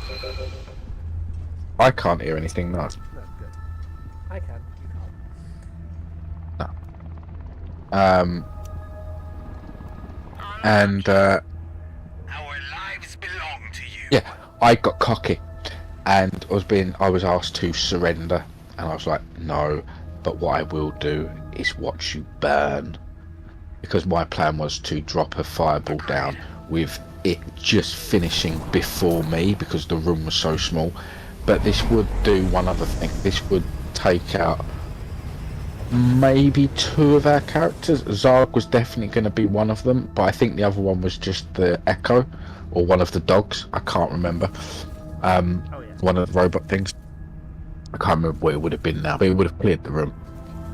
Going to be a level 6 fireball, because that's what I had. And it was going to be my character making a point.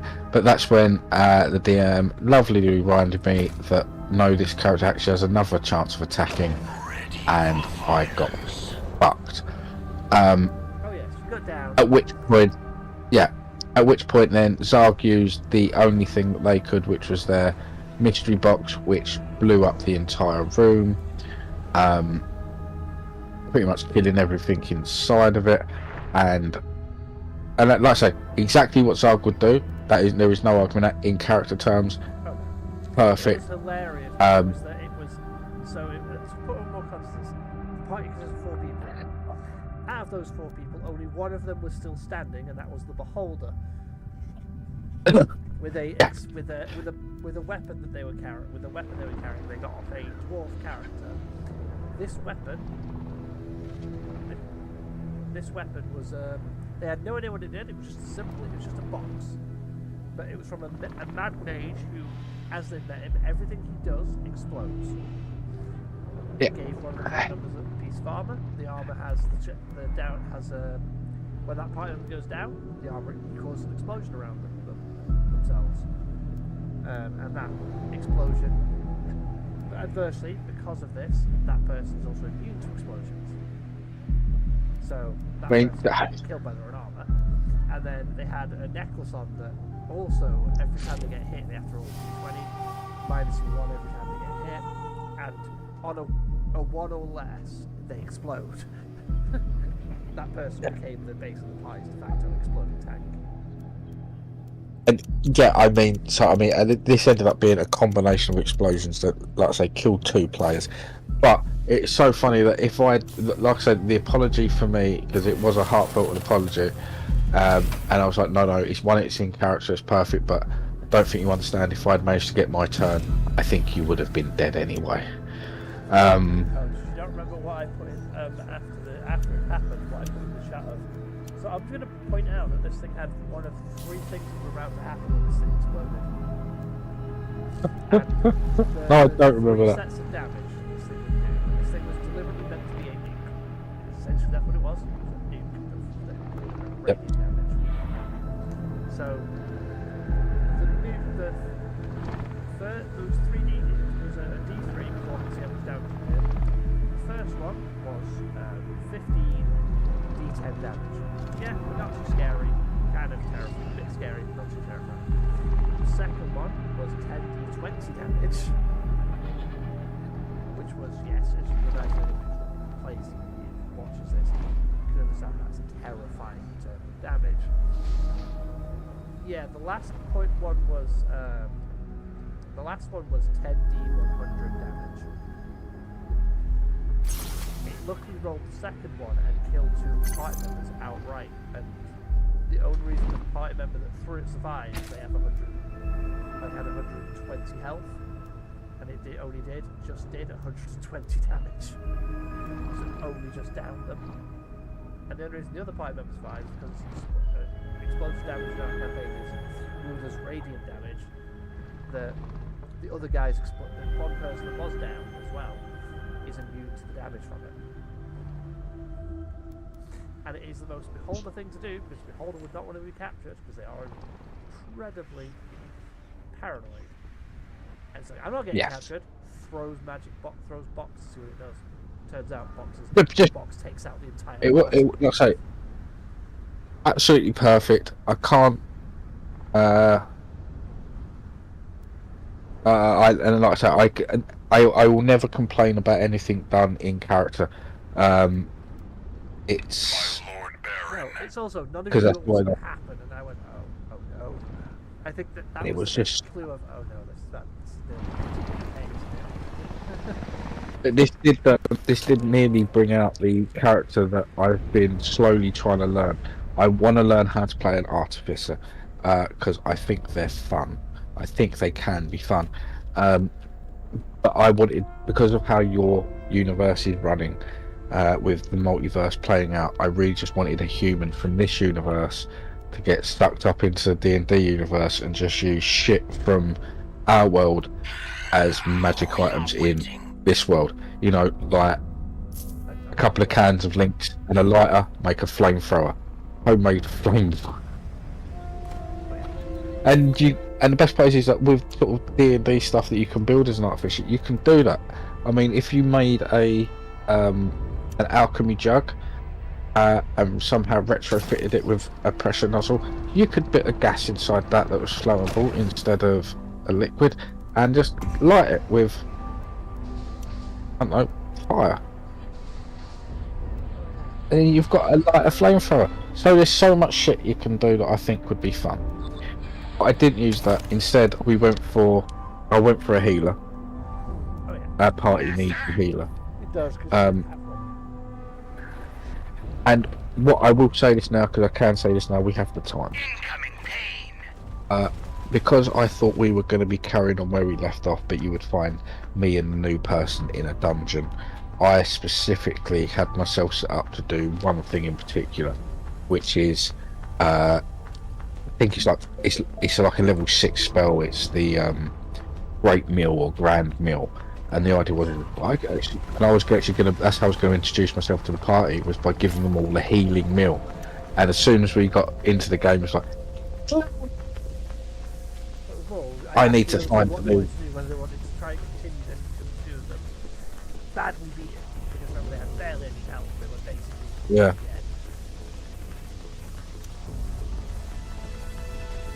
But yeah. It was based. The party was. fun fact, have killed, have ended up killing 4 of my villains supposed to annoy you throughout the entire campaign. So now I have to.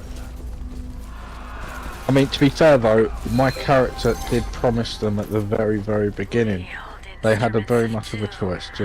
Let's just walk away and say you won. Huh? Those 2 disappeared, remember? Oh yeah, they may have disappeared, but we took out pretty much all of their other friends. Wow. But we gave them the option to walk away. That's a lot. I don't know anymore. Everyone keeps coming back. But I'm just waiting for Gabby and Stitch to come back as villains now. That is the running joke. Well, in the campaign. Anyone in the party, anyone member of the party that dies comes back eventually as a villain. Well, I've deleted the character sheet. Good luck. I don't need them as well. That's why I made the joke. But what's it? It is a running joke in that campaign because 2 of the people the party was facing were essentially actually members of the party previously. Well, yeah, I mean, it's been fun, but you did leave me in a stinker of a way of introducing my character to the party, and then as punishment, I made your character has to act like a certain person. Running in the sand. yeah, it was, and so I realised what I was going to do after that when you made that, and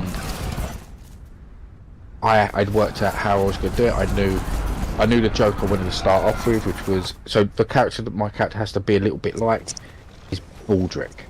Now, which was kind of funny but annoying because my character's quite intelligent, but I've decided he's going to play the fool for the most part, and maybe not intelligent in some situations, not necessarily in all situations.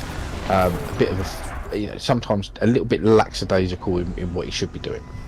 I did love you know the what? way your character reacted to the party. I love the fact that I do love one thing I especially love is the way Loki's character this hopeful person that I have character has slowly been ground down, being traumatized, and is now I don't give a shit who you are. Come with us, you're probably going to end up like these 2. But that was so. We had this conversation the other night, didn't we? Because my character, when we first met Loki, the other player, as other things had happened in the campaign before, and so the character that he met first time, Lit, had already lost a few party members, although it had already been only a short campaign.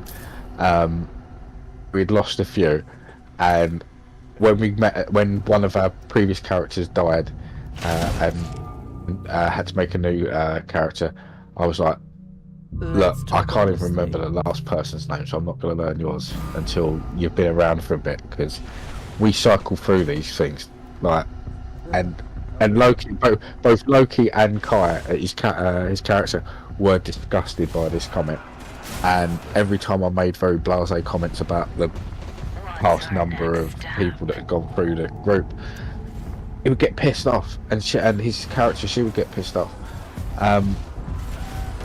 and then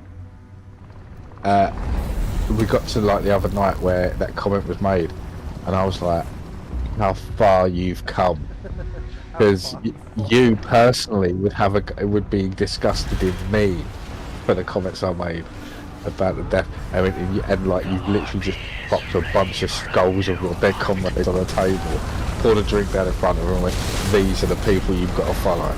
I was like, dude, even Lit didn't do that. You have become Loki. You have become Raymond. Well, Raymond, that was it. I'm getting those mixed up now, yeah. But yeah, Raymond. It's basically become Loki's character Kai has become the very person that they at one point really hated. Yeah. Not by choice. But anyway, I want to get something else. But No, it's that character did become a nightmare for everyone. But what I did know, but you, I would say that We're here for you. this group really like has given me like really relevant characters and stuff. She listens. well, everyone's fabulous. Yeah, the current group, especially the current group, is everyone is absolutely fabulous.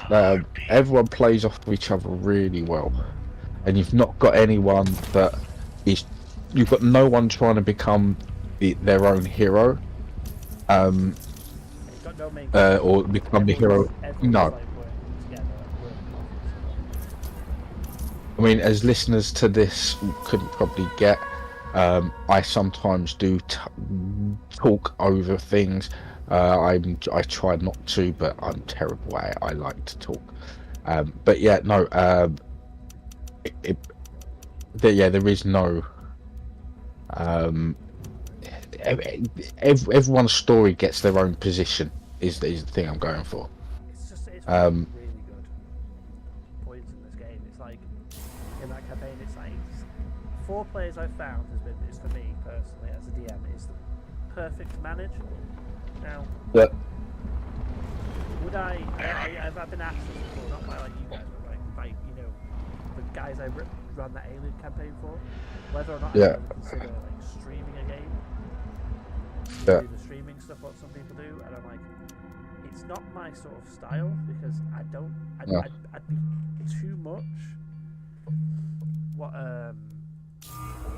you know what I mean? I'd be too We're much ready, Baron. We're here for you.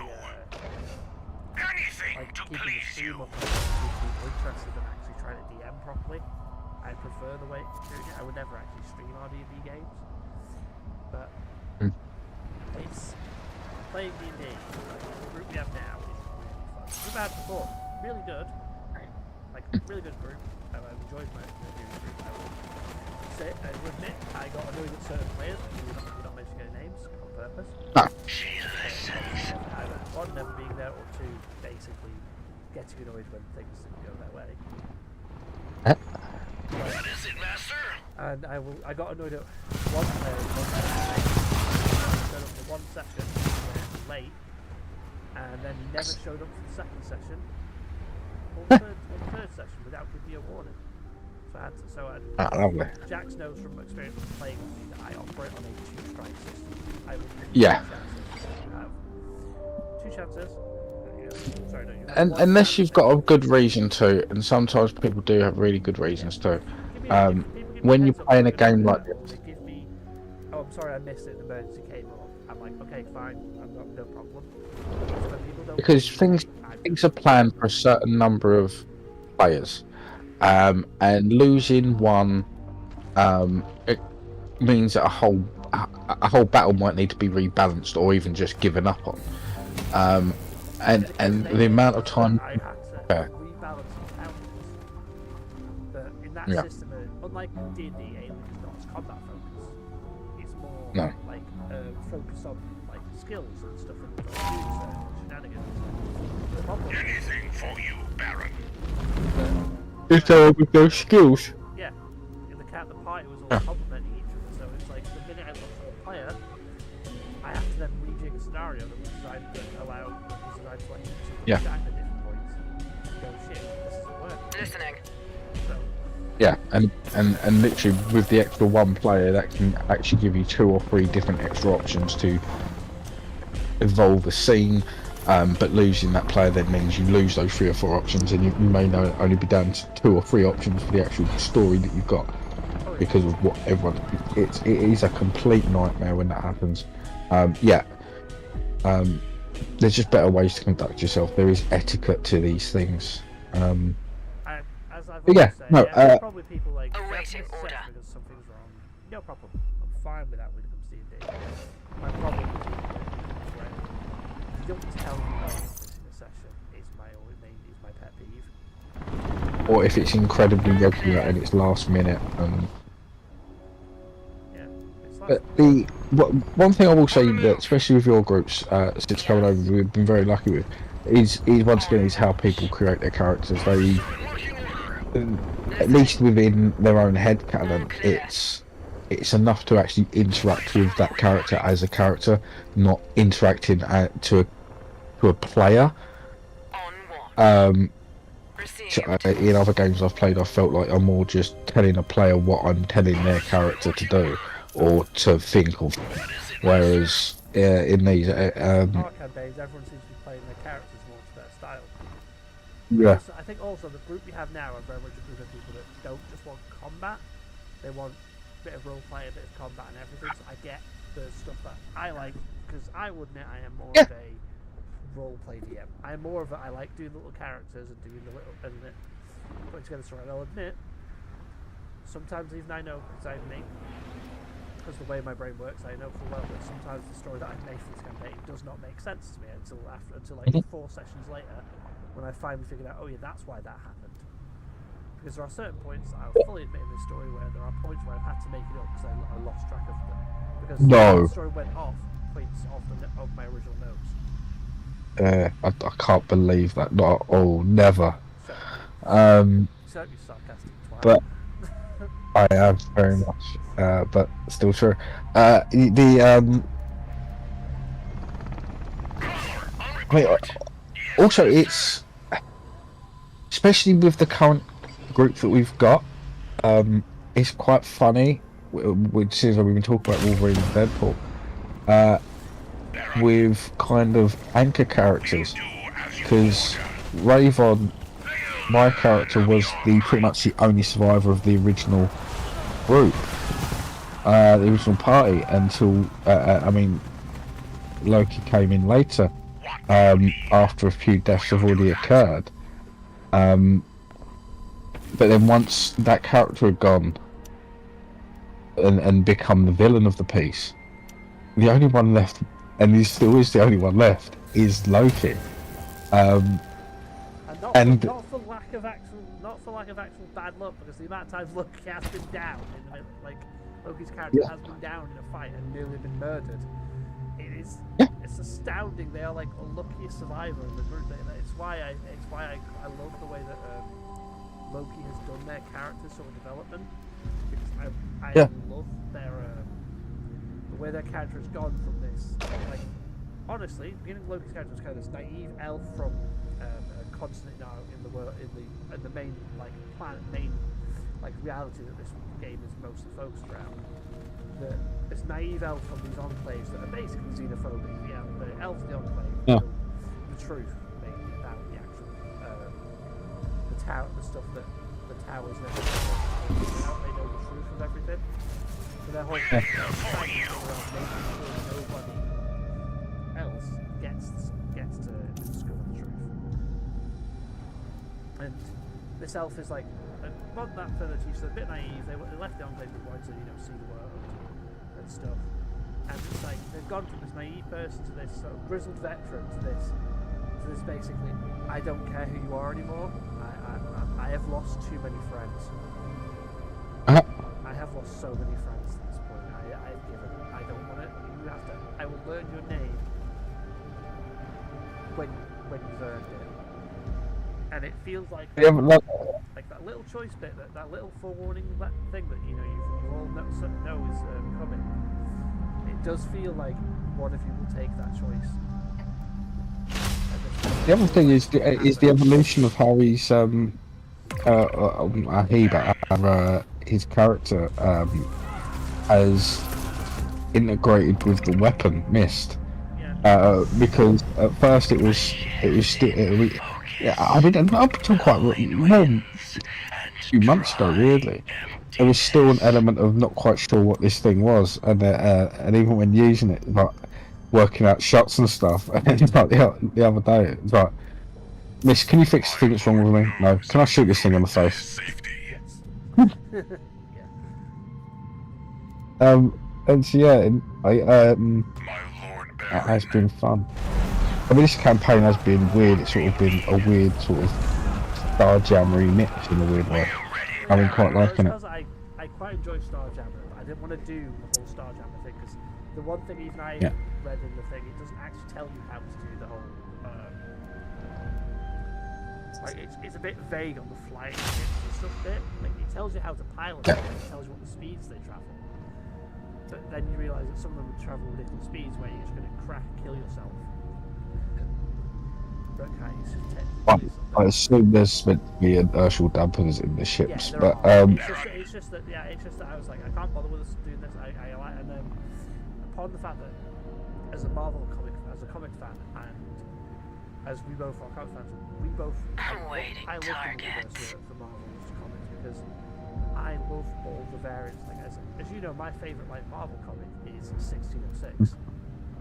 Yeah. Because I love the whole universe where Captain America gets sent back in time and creates the Age of Heroes because of him being displaced in his universe. It creates the Age of Heroes like centuries too early.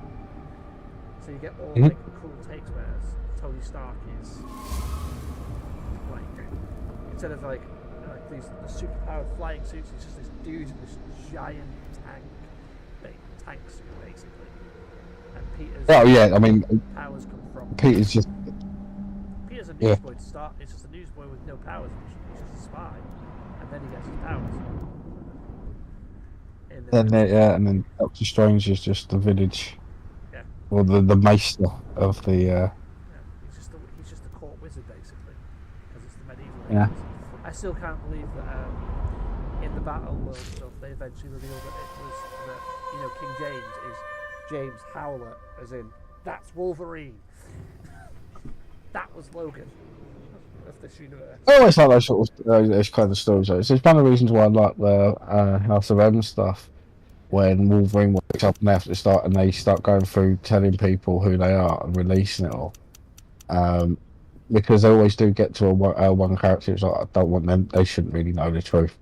And especially in House of M, and that one was Steve Rogers as an old man because they never gave him the super serum. Yeah. But there's nothing he can do. Just let him win. Logan knows something's wrong because he's the first one that realised something was wrong, without the character, the Scarlet Witch's backup plan, basically. Because that was his healing factor fixed him. Because he remembers. His healing factor fixed him. Yeah. He remembers every single point of his life, and it's like, oh shit, I know something's wrong. Because I shouldn't remember it. Because the funny fact is, people that don't recover, the reason Logan doesn't remember everything is actually because of his healing factor. It heals him from the mental trauma by blocking out the memories. I mean, there are other things involved in it, but that is completely part of it. Yes, no, 100%. Yes, yeah, it is. Healing factor will actually straight up blockade because the Scarlet Witch's thing was to give them all the things that they desired most and to keep them happy. One of the things he desired most, but at least consciously, not subconsciously, was to have all his memories back. And he got all his memories back. It was just great. It's pretty, the funny bit is the other reason why is because eventually you suffer so much mental trauma your brain shuts down, and the healing factor that point kicks in and represses the memories for him. That's apparently one of the reasons why he keeps forgetting. Because he's basically at those points, he's reached that point where he's about to have a mental breakdown. Yeah, I mean there have been other things that have happened. One of which, but I mean that was the one from the big one. Well, that was from the movie. But the idea is that the damage there is the actual physical damage is repaired, but what was originally had been scrubbed out, and those were the other explanations, plus the stuff you saw in Love Lies. Is it Love Lies and Videotape or Love Spies and Videotape in the animated series? That was used. Some of that was from the comic books, which he had his brain messed with history reasons to give him a different perspective on history and shit like that. So there's all these different things, but yes, you're right. That has been used as one of the side effects of his healing factor. Logan is he is a really good character. I would never say Logan's not a good character. As you both and I both know, my only issue with Logan isn't Logan himself; it's Bryan Singer. Because Bryan Singer is the focal point of those movies to the depth. Now, don't get me wrong, he's a popular character. He's one of the main characters, but he made him the focal point of the X-Men films. On our way. Everyone else was a back, was basically a background character in a movie that's supposed They to should have made. They should have made side Wolverine films that had the X-Men in them, if they wanted, and they should have made X-Men films in which the Wolverine was part of the ensemble, and not the main person at all. Yeah. That's seriously how it should have been done, and they would have made all the money in the world. Oh, yeah. Ready. They would have made all the money in the world. What is it, Well, no, it's Master? ridiculous. It's the only reason I have issue with those films, because as much as I love Hugh Jackman, he plays Wolverine perfectly. Like, No. it's like, Well, on that note, I, sorry, what was you going to say? So I'm going to say goodbye to everyone.